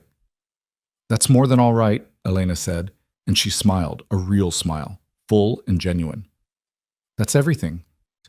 They rode the rest of the way in comfortable silence, both lost in thoughts about tomorrow and the days after, about endings and beginnings and the space between where transformation happened. That night, Elena didn't lock her door. And when she finally fell asleep, she dreamed not of gunshots and threats, but of gardens growing in gates with 2 names carved side by side, and a future she was finally brave enough to reach for. Morning came too early and too bright. Elena woke with her stomach tight and her mind racing through everything that would happen today. The judge, the testimony, the final severing of legal ties to a man who had stopped being her husband long before he sold her for corn. She dressed carefully in the best dress she owned, one Mrs. Brennan had given her from her own daughter's old things, and braided her hair with hands that only shook a little. Caleb was already in the kitchen when she emerged, coffee brewed and eggs frying. He looked up when he heard her footsteps, and something in his expression gentled. "You look ready," he said. "I don't feel ready," Elena admitted. "I feel like I'm about to walk into battle." "You are," Caleb said simply. "But you've already won the important part. What happens today is just making the law catch up to the truth." He slid a plate across the table to her. "Eat. You'll need your strength." Elena forced down breakfast, even though her stomach protested. They cleaned up in silence, the familiar rhythm of shared tasks grounding her. When it was time to leave, Caleb held out her coat, His coat, really, the one he'd given her that first night, which she'd worn so often it had become hers through use, if not ownership. "Ready?" he asked. "Ready?" Elena said, and meant it. The ride to Dust Creek took an hour, and they spent it mostly quiet, each lost in their own thoughts. But halfway there, Caleb spoke. "Whatever the judge asks you today, whatever Marcus or his lawyer says, remember you're not that woman anymore, the one who apologized for existing. You're Elena Brooks, and you stood in front of a gun and declared your choice. That woman doesn't owe anyone explanations or justifications. She just tells the truth." Elena reached over and squeezed his hand briefly. "Thank you." "For what?" "For reminding me who I am now." Judge Morrison's courtroom was a modest affair, a large room above the general store that served multiple purposes depending on the day. Today it was arranged with a desk for the judge, a few benches for spectators, and chairs for the principals involved. Elena was surprised to see the benches nearly full. Mrs. Brennan sat in the front with Ruth beside her, and several other women Elena recognized from the branding work, Mrs. Kelsey from the general store. Even some men, ranchers who knew Caleb, townspeople who'd apparently heard about the shooting and come to see justice done. Marcus sat at a table with a lawyer Elena didn't recognize, a sharp-faced man in a dusty suit who looked like he'd rather be anywhere else. Marcus himself looked diminished, cleaned up for court, but hollow-eyed, the bravado of yesterday replaced with something that might have been fear, or might have been the beginning of understanding that he'd destroyed his own life. Sheriff Garrett stood near the door, arms crossed, watching everyone with the neutral expression of someone who'd seen enough human foolishness to be unsurprised by anything. Judge Morrison entered from a side door, a man in his 60s with white hair and sharp eyes that seemed to catalog everything they touched. Everyone stood until he settled himself behind his desk and gestured for them to sit. "We're here today," the judge began without preamble, "to address two matters. First, the criminal complaint against Marcus Hale for attempted murder. Second, the petition for divorce filed by Elena Brooks, née Hale, on grounds of abandonment and violence. We'll take the criminal matter first." He looked at Marcus. "Mr. Hale, you're charged with attempted murder and assault with a deadly weapon. How do you plead?" Marcus's lawyer stood. "Your Honor, my client pleads not guilty by reason of temporary insanity brought on by extreme emotional distress." "Sit down," Judge Morrison said flatly. "I've read the witness statements. 3 people saw your client draw a weapon, aim it at his wife, and fire. Unless you're prepared to argue that all 3 witnesses are lying, including Mrs. Margaret Brennan, whose word I'd take over a saint's, then your client's best option is to plead guilty and hope for mercy." The lawyer sat down. Marcus remained standing, swaying slightly. "Your Honor, I just wanted my wife back. I wasn't trying to kill her, I swear." "You aimed a loaded gun at a woman and pulled the trigger," Judge Morrison interrupted. "Whether you meant to kill her or just scare her doesn't matter much to the law. You committed assault with a deadly weapon at minimum. Mrs. Brooks, please stand and tell me what happened yesterday afternoon." Elena stood, her legs steadier than she expected. She told the story clearly, without embellishment. Marcus's arrival, his demands, his threats, the gun, the shot. Described how he'd aimed deliberately, how she'd stepped into his line of fire, how the bullet had passed close enough that she'd heard it. "And why did you step in front of the gun, Mrs. Brooks?" Judge Morrison asked. "Because he was aiming at Mr. North," Elena said. "And Mr. North had done nothing wrong. He'd given me shelter and safety and choice when I had none. I wasn't going to let Marcus hurt him for that." "So you were willing to die for Mr. North?" Elena considered the question. "I was willing to protect what I'd built. My life, my future, my choice. If that meant risking death, then yes, I was willing." Judge Morrison nodded slowly. "Mr. North, your testimony matches Mrs. Brooks's account exactly. Mrs. Brennan, yours as well. Mr. Hale, do you dispute any of the facts as presented?"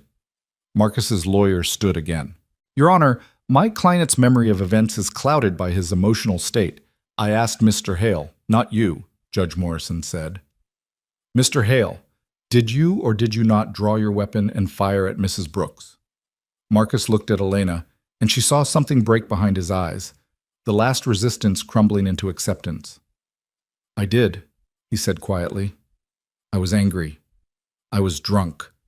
I wanted her back and she wouldn't come, and I lost control. I didn't mean to actually hit her. I just wanted to scare her into listening. That's enough, Judge Morrison said. Mr. Hale, you're hereby found guilty of assault with a deadly weapon and reckless endangerment. Sentencing will be in 3 days, after I've had time to review precedents and consider appropriate punishment. Sheriff Garrett, please return Mr. Hale to his cell. Marcus started to protest, but his lawyer grabbed his arm and hissed something Elena couldn't hear. They watched as the sheriff led Marcus out, his chains rattling against the wooden floor. After the door closed, Judge Morrison shuffled some papers on his desk and looked up at Elena. Now then, the matter of your marriage. Mrs. Brooks, you're petitioning for divorce on what grounds? Abandonment and cruelty, Your Honor, Elena said. My husband sold me in a poker game for a sack of corn 4 months ago. Before that, he subjected me to 5 years of verbal and emotional abuse because I couldn't bear children. He told me repeatedly that I was worthless, broken, a failure as a woman. He drank heavily and spent our money on gambling while I struggled to keep us fed. And yesterday he tried to shoot me when I refused to return to him. And you're certain you want this marriage dissolved? Judge Morrison asked. Divorce is not easily undone, Mrs. Brooks. It carries social consequences, particularly for women. I'm certain, Elena said firmly.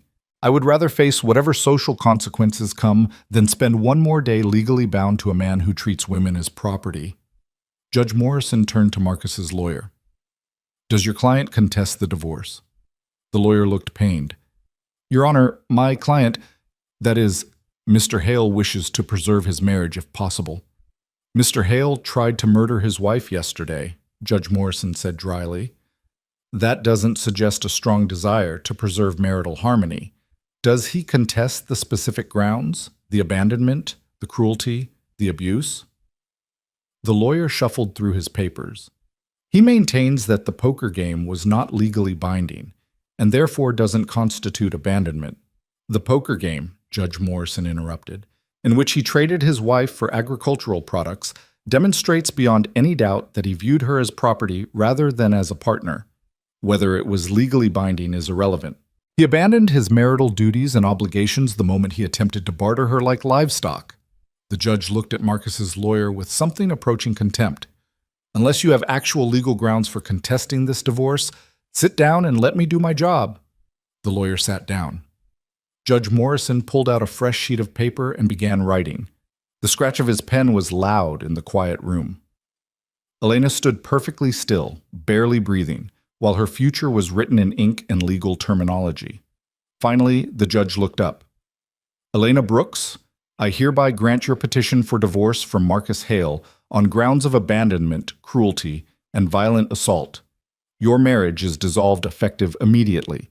You are free to resume your maiden name, which I note you've already done. You have no financial obligations to Mr. Hale, nor he to you. All property shall remain with the party currently in possession, which means, Mrs. Brooks, that anything you brought into the marriage or acquired during it belongs solely to you. Elena felt something unlock in her chest. A door she'd been holding closed with all her strength suddenly swinging open, flooding her with light and air. Thank you, Your Honor. One more thing, Judge Morrison said, and his sharp eyes moved between Elena and Caleb. I'm going to speak plainly here, because I've been a judge for 30 years, and I've seen every kind of human arrangement there is. Mrs. Brooks, you're now living on Mr. North's ranch in what some might consider a compromising situation. While I personally don't care how two adults choose to arrange their lives, others in this territory will talk. They'll make assumptions. They'll judge you by standards they don't apply to men. Elena lifted her chin. Let them talk, Your Honor. A smile ghosted across Judge Morrison's face. That's the spirit. But I want you to understand your legal position. As an unmarried woman, you have fewer protections under the law than you did as a wife. Ironic, I know, given what kind of husband you had. You can't own property in your own name in this territory. You can't enter into contracts without a male guardian. You can't vote, obviously, and your testimony in court carries less weight than a man's in many jurisdictions. That seems unjust, Your Honor, Elena said quietly. It is unjust, Judge Morrison agreed, but it's the law, and I'm bound to inform you of it. That said, He picked up another document from his desk. Mr. North has filed a petition this morning requesting to serve as your legal guardian until such time as you choose to remarry or until the law changes to give women full legal standing. This would allow you to remain on his property without legal complications and would give you some protections if anyone tried to challenge your living situation. Do you consent to this arrangement? Elena turned to Caleb, surprised. He looked back at her steadily. It's just paperwork, he said quietly. But it would make things easier, make you safer, legally speaking. You'd still make your own decisions, control your own life. This just gives you the legal cover to do it. And if I wanted to leave, Elena asked, could I? Anytime, Caleb said. This doesn't bind you to me or the ranch. It just protects you from other people who might try to bind you against your will. Elena looked back at Judge Morrison. I consent, Your Honor. Then it's done, the judge said, signing the document with a flourish. Mr. North is now your legal guardian, with all the responsibilities and none of the actual authority that entails, since I suspect Mrs. Brooks would feed you your own teeth if you tried to exercise any real control over her life. A ripple of laughter went through the spectators, and Elena felt her face heat. But there was no malice in the judge's words, just a kind of pragmatic recognition of reality. Thank you, Your Honor, Elena said. Don't thank me, Judge Morrison replied. Thank Mr. North for being smart enough to figure out how to work around bad laws in order to protect you. And thank yourself for being brave enough to walk away from a man who didn't deserve you. Court is adjourned. The gavel came down with a sharp crack, and it was over. 5 years of marriage dissolved in less than an hour of testimony and paperwork. Elena stood in the sudden noise of people standing and talking, feeling untethered and weightless, like she might float away if something didn't anchor her. Caleb's hand found hers, warm and solid. You all right? I'm free, Elena said, and her voice cracked on the word. I'm actually free. Yes, you are, Caleb said, and his smile was the most beautiful thing she'd ever seen. Mrs. Brennan pushed through the small crowd to wrap Elena in a fierce hug. That's how it's done, she said proudly. That's how a woman takes control of her own life. I'm so proud of you, child. Ruth was there too, and Mrs. Kelsey and several other women Elena barely knew, all offering congratulations and support. The men hung back, some uncomfortable with the display of female solidarity, others nodding approval at Caleb. They finally extracted themselves from the well-wishers and made their way outside into the bright afternoon. Elena stood on the wooden sidewalk, breathing in air that somehow tasted different, cleaner, lighter, full of possibility. What happens now? She asked Caleb. Now we go home, Caleb said, unless there's something you need to do in town first. Home. He'd said it so naturally, like it was understood that his ranch was her home too. And the thing was, it did feel like home, more than any place had felt in years. There is one thing, Elena said. She walked across the street to the land office, a small building she'd never had reason to enter before. Caleb followed, curious. Inside, a clerk looked up from his ledger. Help you? I need to know who owns the property deed to the ranch 8 miles west of here, Elena said. The North Ranch. The clerk consulted his records. That'd be Caleb North. Bought it outright from the bank 7 years ago. No mortgage, no liens. Why? Just checking, Elena said. She turned to Caleb. It's really yours? Completely? Completely, Caleb confirmed. Why? Because I wanted to make sure that when my name gets added to that gate, it's on property that's actually yours to share, not borrowed, not mortgaged, not at risk of being taken away. Caleb stared at her. You want your name on the gate? You offered it, Elena said.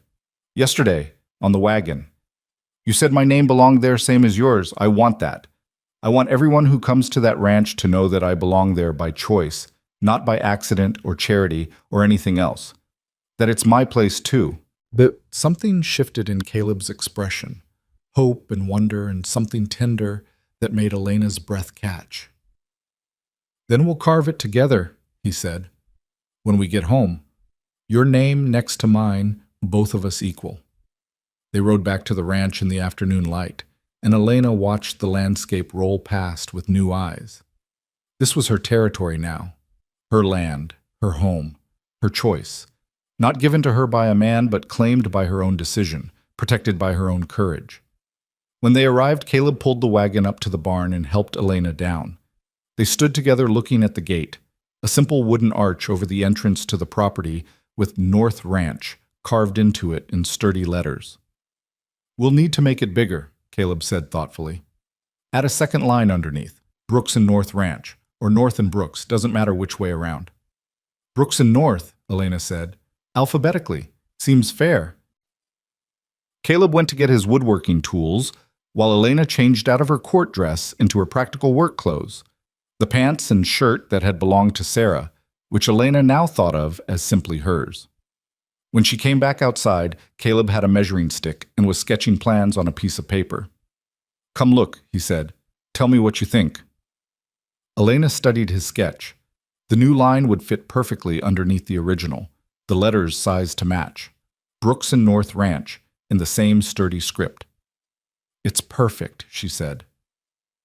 They worked together through the afternoon, Caleb doing the actual carving while Elena held the gate steady and offered opinions on spacing and depth. The physical labor felt good, felt purposeful. Every letter carved was a declaration, a claiming, a permanent mark that said Elena Brooks existed here and mattered here and chose here. The sun was setting by the time they finished. They stood back and looked at their work. 2 names, equal height, equal prominence, declaring partnership to anyone who came through that gate. "There," Caleb said with satisfaction. "Now it's official. This is Brooks and North Ranch, home to 2 people who chose each other on purpose." Elena felt tears threatening again and didn't try to stop them this time. "Thank you," she said, "for all of it, for giving me a choice when I had none, for being patient while I figured out who I could be, for believing I was worth more than corn." "You were always worth more than corn," Caleb said quietly. "Worth more than any price. You just needed the freedom to realize it yourself." They stood together as the light faded, 2 people who'd found each other in darkness and built something strong enough to survive in daylight. Elena thought about the woman she'd been 4 months ago, silent in a saloon, traded like livestock, convinced she was worthless. That woman felt like someone she'd read about in a book, distant and unreal. She was Elena Brooks now, co-owner of a ranch, survivor of violence, woman who'd stood in front of a gun and declared her worth, woman who'd divorced a man who didn't deserve her and claimed a future she'd built with her own hands. "Come on," Caleb said finally. "Let's go inside. I'll make dinner while you rest. You've had a long day." But Elena shook her head. "Let's make dinner together. Partners, remember?" Caleb smiled, that slow, genuine smile that transformed his usually serious face. "Partners," he agreed. They walked toward the house together, passing under the gate with its new declaration carved in wood. Inside, they moved through the familiar rhythms of evening, building up the fire, preparing food, setting the table. But something had shifted, become settled. The uncertainty that had hung between them for months had crystallized into certainty. Over dinner, soup and fresh bread, simple and satisfying, Caleb asked the question Elena had been expecting.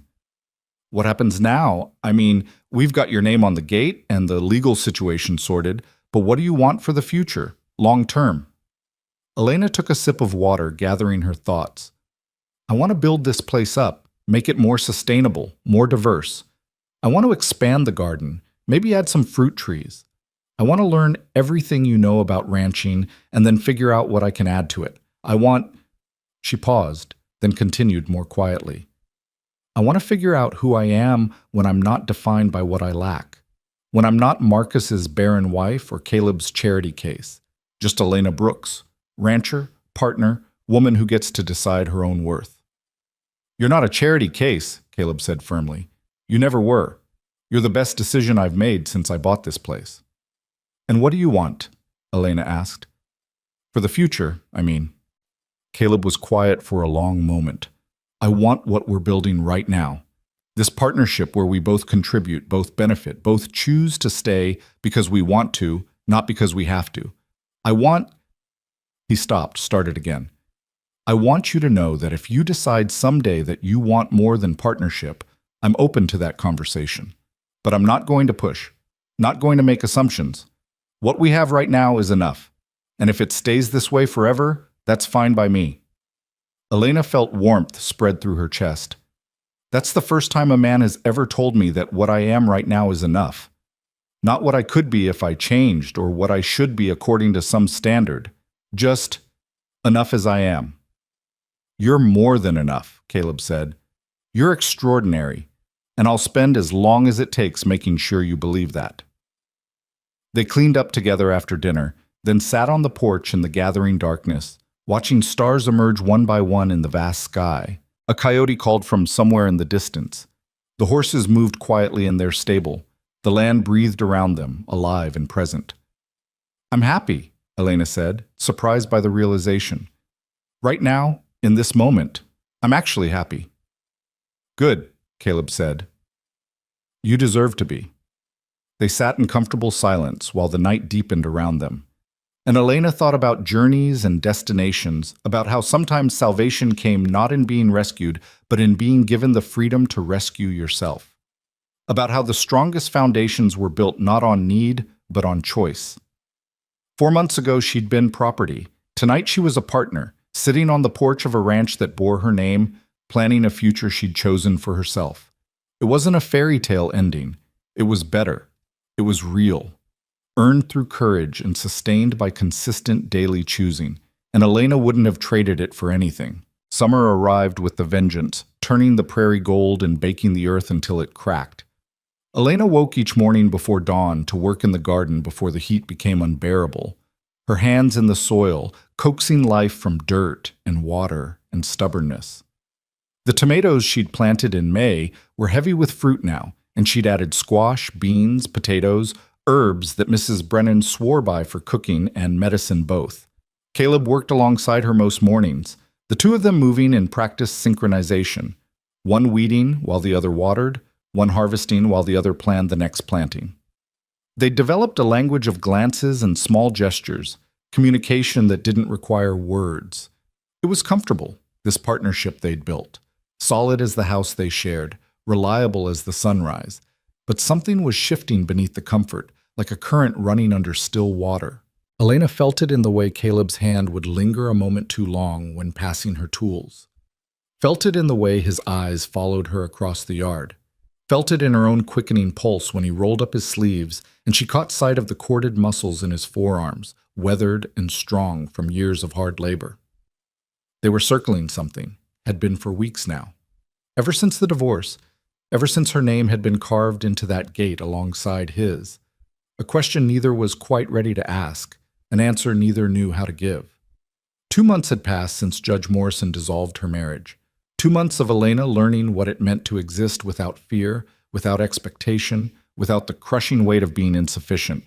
She'd grown into herself in those months, found muscles she didn't know she had, discovered opinions she'd been suppressing, claimed space she'd been taught to apologize for taking. Ruth visited most Sundays now, bringing her 3 children who ran wild with Caleb's barn cats while the women worked in the garden or mended clothes on the porch. During one such visit in late July, Ruth watched Elena kneading bread dough with efficient motions and said casually, "You look different than when I first met you at the branding." Elena paused mid-knead. "Different how?" "Lighter," Ruth said thoughtfully. "Like someone lifted a weight you'd been carrying so long you forgot it was there. And the way you are with Caleb, it's nice to see. 2 people who actually like each other's company." "We're partners," Elena said, returning to her kneading. "Partners," Ruth repeated with a knowing smile. "That what you're calling it?" Elena felt heat rise to her face. "What else would we call it?" "I'm not saying there should be another name for it," Ruth said, holding up her hands in mock surrender. "But I've been married 7 years, Elena.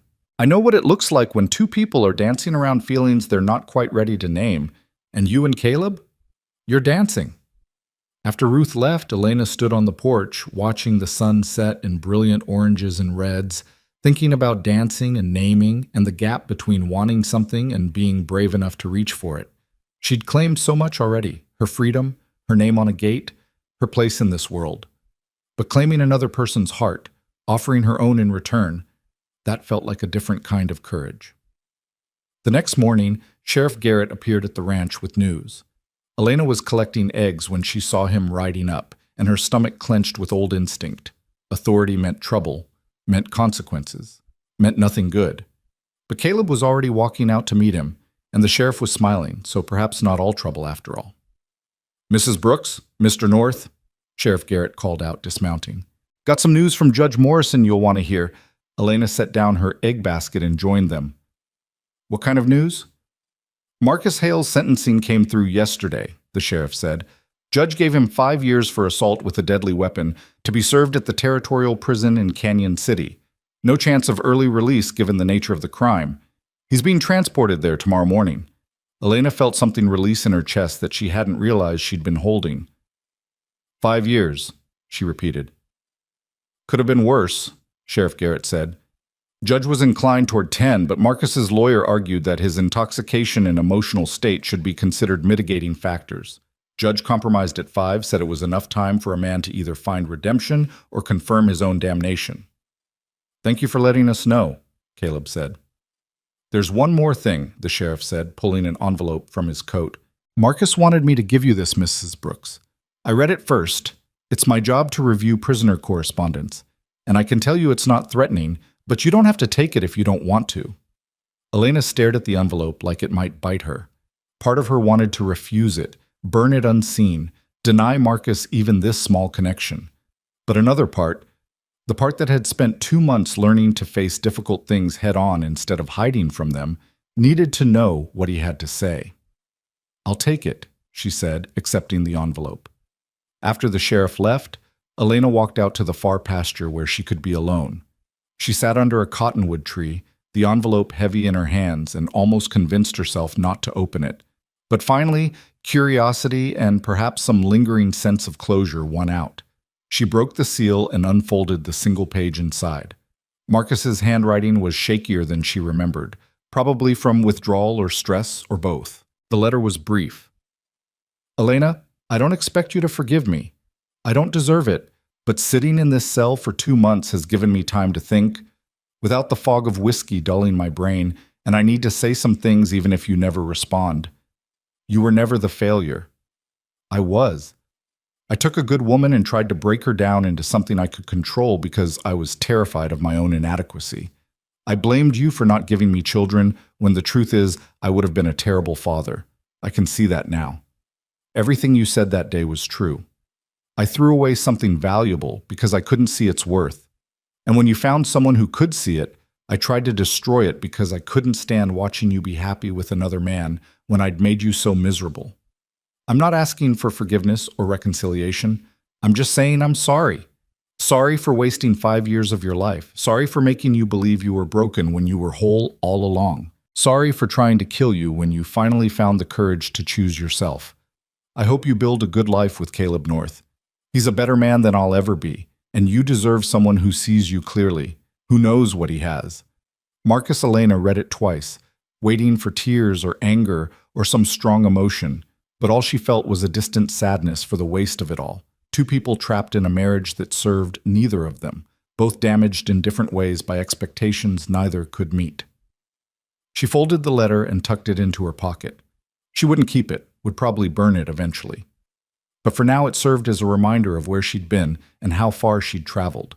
A bookmark in a chapter that was finally, fully closed. When she returned to the house, Caleb was working on repairing a section of fence near the barn. He looked up when he heard her approach, his eyes searching her face. "You all right?" "I'm all right," Elena said, and meant it. Marcus wrote to apologize, said some things that probably needed saying, even if they don't change anything. "Do you want to talk about it?" Elena considered, then shook her head. "No, I think I'm done talking about Marcus Hale. He's part of my past, and I'd rather focus on my future."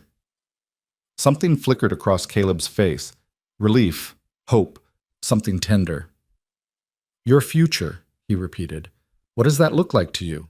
Now that all the legal matters are settled and Marcus is locked away and you're truly free to decide." Elena moved closer to where he was working, leaning against the fence he was mending.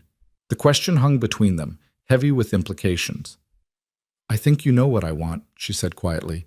"We've been dancing around it for weeks. Maybe months." Caleb set down his hammer, giving her his full attention. "I want to hear you say it. No assumptions, no guessing. Just you telling me what you want." Elena took a breath, gathering courage. "I want to stop dancing around it. Stop pretending that what we have is just partnership, just friendship, just convenience. It's more than that. It's been more than that for a while now, and I think you feel it too. I do, Caleb said, his voice rough. Have for months. But I didn't want to push, didn't want you to feel pressured or obligated. I don't feel pressured, Elena interrupted. I feel ready. For the first time in my life, I feel ready to choose someone, not because I have to or because I'm supposed to, but because I genuinely want to. Because being around you makes me better, makes me braver, makes me believe I'm worth more than I was taught to accept. Caleb stepped closer, closing the distance between them, but still not touching, still giving her space to change her mind. What exactly are you saying, Elena? I'm saying I want more than partnership, Elena said, her heart hammering but her voice steady. I want what comes after dancing around something. I want to know what it's like to be chosen by someone who sees all of me, the broken parts and the healing parts and the strong parts, and chooses me anyway. She stopped, suddenly breathless with the enormity of what she was offering. Caleb's eyes held hers, patient and steady, waiting for her to find the words. I want you to kiss me, Elena said finally, simply. If you want to. I want to know what it feels like to be kissed by someone who respects me, who waits for permission, who sees me as more than a vessel for children or a servant for household tasks. I want to start building something new, with you, on purpose. Caleb's hand came up slowly, giving her time to pull away, and cupped her face with a gentleness that made her throat tight. His thumb traced her cheekbone, his touch reverent. I've wanted to kiss you for months, he said quietly. Wanted to show you what it could be like when someone touches you with care instead of cruelty. But I need you to be absolutely sure, because once we start down this path, I'm not going to want to go back. You'll be choosing me, and I'll be choosing you, and that's a beginning of something that could change everything. I'm sure, Elena said. I've never been more sure of anything. Caleb leaned in slowly, still giving her time to change her mind, to pull away, to say no. But Elena stayed exactly where she was, her eyes on his, her breath quickening with anticipation and something deeper. Hope, maybe. Trust. The belief that this moment wouldn't disappoint her. When his lips touched hers, it was nothing like the kisses she'd endured with Marcus. Those had been demanding, possessive, focused on taking rather than giving. This was different. This was gentle and questioning, a conversation without words. Caleb kissed her like she was precious, like she mattered, like her pleasure was as important as his own. Elena's hands came up to rest on his chest, feeling his heart beating steady and strong beneath her palms. The kiss deepened gradually, naturally, both of them learning the shape and taste of the other. When they finally pulled apart, both breathing harder, Caleb rested his forehead against hers. That was, he started. Worth waiting for, Elena finished, and she was smiling, actually smiling, joy bubbling up from somewhere deep inside. Definitely worth waiting for. They stood like that for a long moment, foreheads touching, breathing each other's air. Then Caleb pulled back enough to look at her properly. So what happens now? Now we build, Elena said. Together, slowly. We figure out what this looks like when two people choose each other without desperation or pressure or someone else's expectations. We learn each other. We make mistakes and fix them. She paused, then continued more quietly. We create something neither of us has had before. Something good. I like the sound of that, Caleb said. He kissed her forehead gently, then her cheek, then stepped back. But we should probably do it properly. No more sneaking around the edges of what we want. I want to court you, Elena Brooks. Want to take you to town on Sundays and let everyone see that we're together by choice. Want to bring you flowers from the meadow and make you laugh and show you every day that you made the right decision when you chose this life.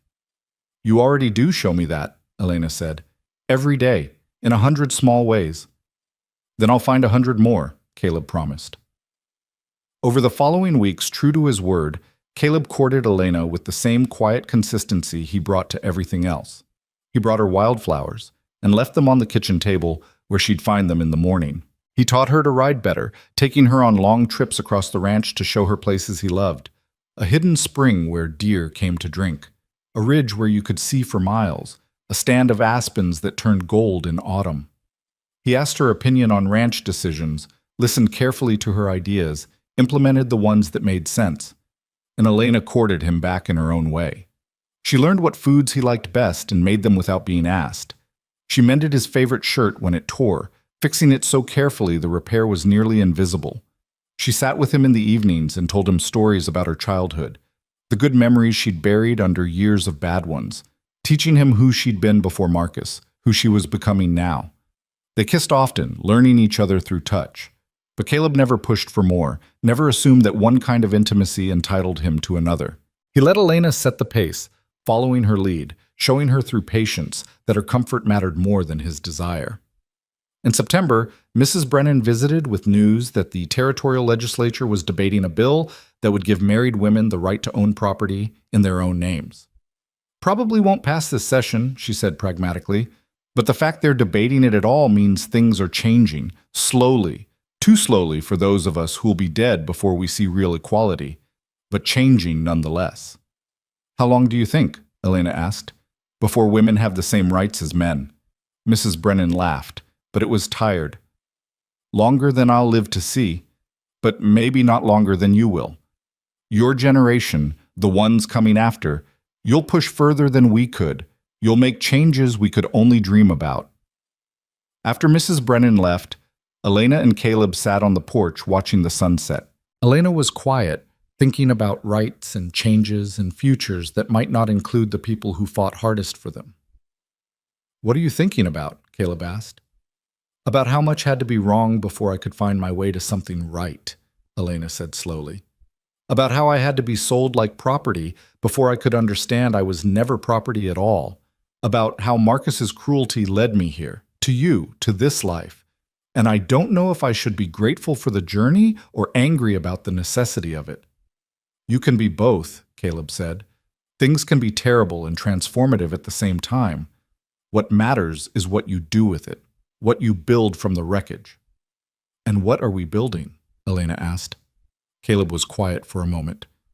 "A partnership that looks like marriage but isn't constrained by what marriage usually means.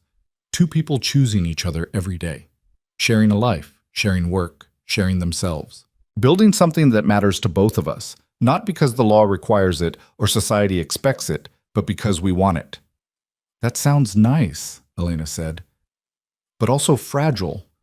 What happens when the wanting changes, when one of us wakes up and decides this isn't enough anymore?" "Then we talk about it," Caleb said simply. "Make new agreements. Adjust the terms. Or part ways if that's what's needed, though I hope it won't be.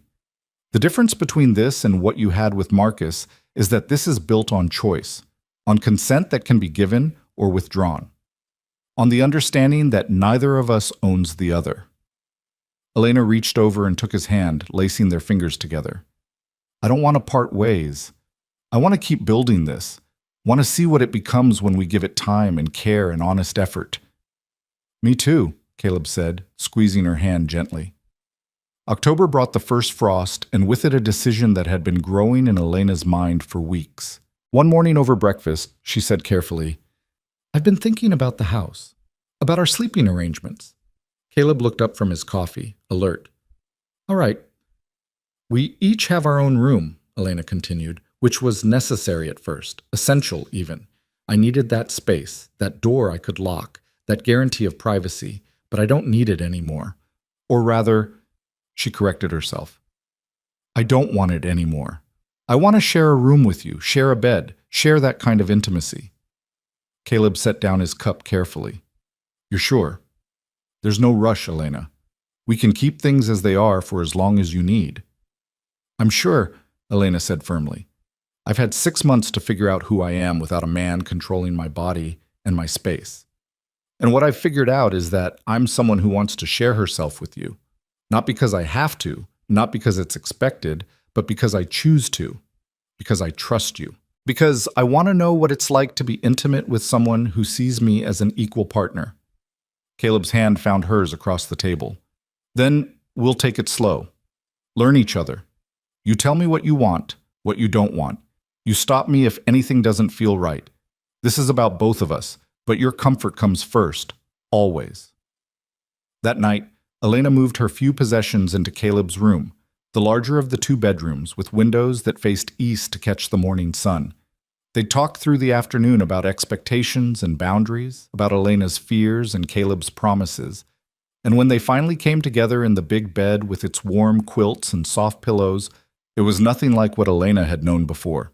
Caleb touched her like she was valuable, asked permission before removing each piece of clothing, stopped when she tensed and waited for her to relax before continuing, showed her that intimacy could be about giving pleasure as much as receiving it, that her satisfaction mattered, that her body was her own, even when she chose to share it. Afterward, lying in Caleb's arms while he traced idle patterns on her shoulder, Elena felt something she'd never experienced after intimacy with Marcus. Contentment. Peace. The sense that she'd shared something rather than had something taken. "Thank you," she said quietly. "For what?" "For being patient. For treating me like I matter. For showing me that this could be good." Caleb pressed a kiss to the top of her head. "It's good for me too. Better than I knew it could be when two people are actually choosing each other." They fell asleep tangled together, and Elena woke in the middle of the night to find herself still held safely in Caleb's arms. No part of her wanted to pull away, to put distance between them, to protect herself from vulnerability. She felt safe here, chosen, valued. She felt loved, though neither of them had said the word yet. Winter came early that year, a hard frost in November that killed the last of the garden. Elena and Caleb worked together to harvest what could be saved, to prepare the ranch for the cold months ahead. They'd laid in supplies, repaired buildings, made sure the cattle had access to shelter. And then one morning, Elena woke to find the world transformed by snow, everything white and clean and new. They spent the short, cold days working together and the long nights talking by the fire. Caleb taught Elena to play chess, and she proved to have a strategic mind that regularly beat him. Elena taught Caleb songs her mother had sung, her voice finding confidence in the safety of their home. They read together from Caleb's small collection of books, taking turns with the passages, sharing thoughts about what they meant. On Christmas Eve, Caleb gave Elena a box wrapped in brown paper. Inside was a leather journal, hand-bound, with blank pages waiting to be filled. "For your thoughts," Caleb said. "Your stories, your plans for the ranch, or recipes you want to remember, or just whatever you want to put down in writing." So there's a record of Elena Brooks, not as someone's wife or someone's property, but as herself. Elena ran her fingers over the smooth leather, throat tight with emotion. "I don't know what to write." "Start with today," Caleb suggested. "Write about this moment, about what you're feeling, and then tomorrow write something else. Build a record of your life, one day at a time." That night, Elena made her first entry in careful handwriting. December 24th, 1874. "I am Elena Brooks, co-owner of Brooks and North Ranch. Today I received a gift from Caleb North, my partner in this life I'm building. I am no longer defined by what I cannot do, but by what I choose to create. I am learning what it means to be valued. I am learning what it means to value myself. This is not the life I imagined when I was young. It's better. It's real. It's mine." Spring came again, as it always did, melting the snow and turning the prairie green. Elena planted her garden again, but this time with Caleb's help from the start, the two of them planning together what they wanted to grow. Mrs. Brennan visited in April with news that Marcus had been released early for good behavior after serving 3 years of his sentence, but had immediately left the territory, heading east toward St. Louis. Elena felt nothing at the news beyond relief that he was gone for good. On a warm evening in May, nearly a year after Elena had stood in front of a gun and declared her choice, she and Caleb sat on the porch watching the stars emerge. Elena had her journal in her lap, having just finished an entry about the day's work and tomorrow's plans. "Can I ask you something?" Caleb said. "Always." "Do you ever regret it, choosing this life over, I don't know, going somewhere else, starting completely fresh where no one knew your story?" Elena thought about it carefully, giving the question the weight it deserved. "No," she said finally, "because this isn't about geography or running away from the past. It's about learning who I am when I'm not being crushed under someone else's expectations. And I couldn't have done that alone. I needed—" She paused, finding the words. "I needed someone to show me that men could be different, that relationships could be different. You showed me that, Caleb. You gave me space to heal and then space to grow, and I don't think I would have found that anywhere else." "I'm glad," Caleb said quietly. "Glad you stayed. Glad you chose me." "I'll keep choosing you," Elena said, "every day, for as long as you'll have me." Caleb turned to look at her, his expression serious in the fading light. "Elena Brooks, I love you." I should have said it months ago, but I wanted to wait until I was sure you'd believe me. Until you understood that I'm not saying it to obligate you or trap you or get something from you. I'm saying it because it's true. Because you're the strongest, bravest, most remarkable woman I've ever known. Because you took a terrible situation and transformed it into something good. Because when I think about my future, you're in every part of it. I love you. Elena felt tears spilling down her cheeks, but they were good tears this time. Happy tears. "I love you too," she said. "I've loved you for months, but I was scared to say it. Scared it would change things or create expectations or—" She laughed at herself. "I'm still learning to trust good things, but I do love you, Caleb North. You saved my life in that saloon, but more importantly, you gave me the space and safety to save myself. And I'm grateful for that every single day." Caleb pulled her close, and they sat together under the emerging stars. Two people who'd found each other in darkness and built something that could withstand the light. They didn't talk about marriage, the legal kind that would change Elena's status from independent woman to someone's wife again. That conversation could come later, if it came at all. What they had was already more real, more binding than any legal document could make it. They had choice. They had partnership. They had love that was given freely rather than extracted through obligation. And they had time, all the time in the world, to keep building, keep choosing, keep creating the life they wanted rather than accepting the one they'd been told to want. Years later, Elena would make an entry in her journal about the woman she'd been that night in the saloon, silent, traded for corn, convinced of her own worthlessness. She would write about transformation and courage, about how sometimes salvation comes not from being rescued, but from being given the freedom to rescue yourself. She would write about a quiet rancher who understood that the rarest gift you could give another person was not protection or provision, but choice. But that was years later. On this night in May, 1 year after everything changed, Elena Brooks simply sat on a porch with the man she loved, under stars that had witnessed her journey from property to person, and knew that she was exactly where she belonged, not because someone had put her there, but because she had chosen it. And in a harsh land that took without asking, that was the most revolutionary act of all. A woman claiming her own life, her own body, her own future. Not through force or anger or violence, but through the quiet daily practice of choosing herself, of knowing her worth, of building something real and lasting from the ruins of what had tried to break her. The woman sold for a sack of corn had become the woman who carved her own name on a gate, and that made all the difference.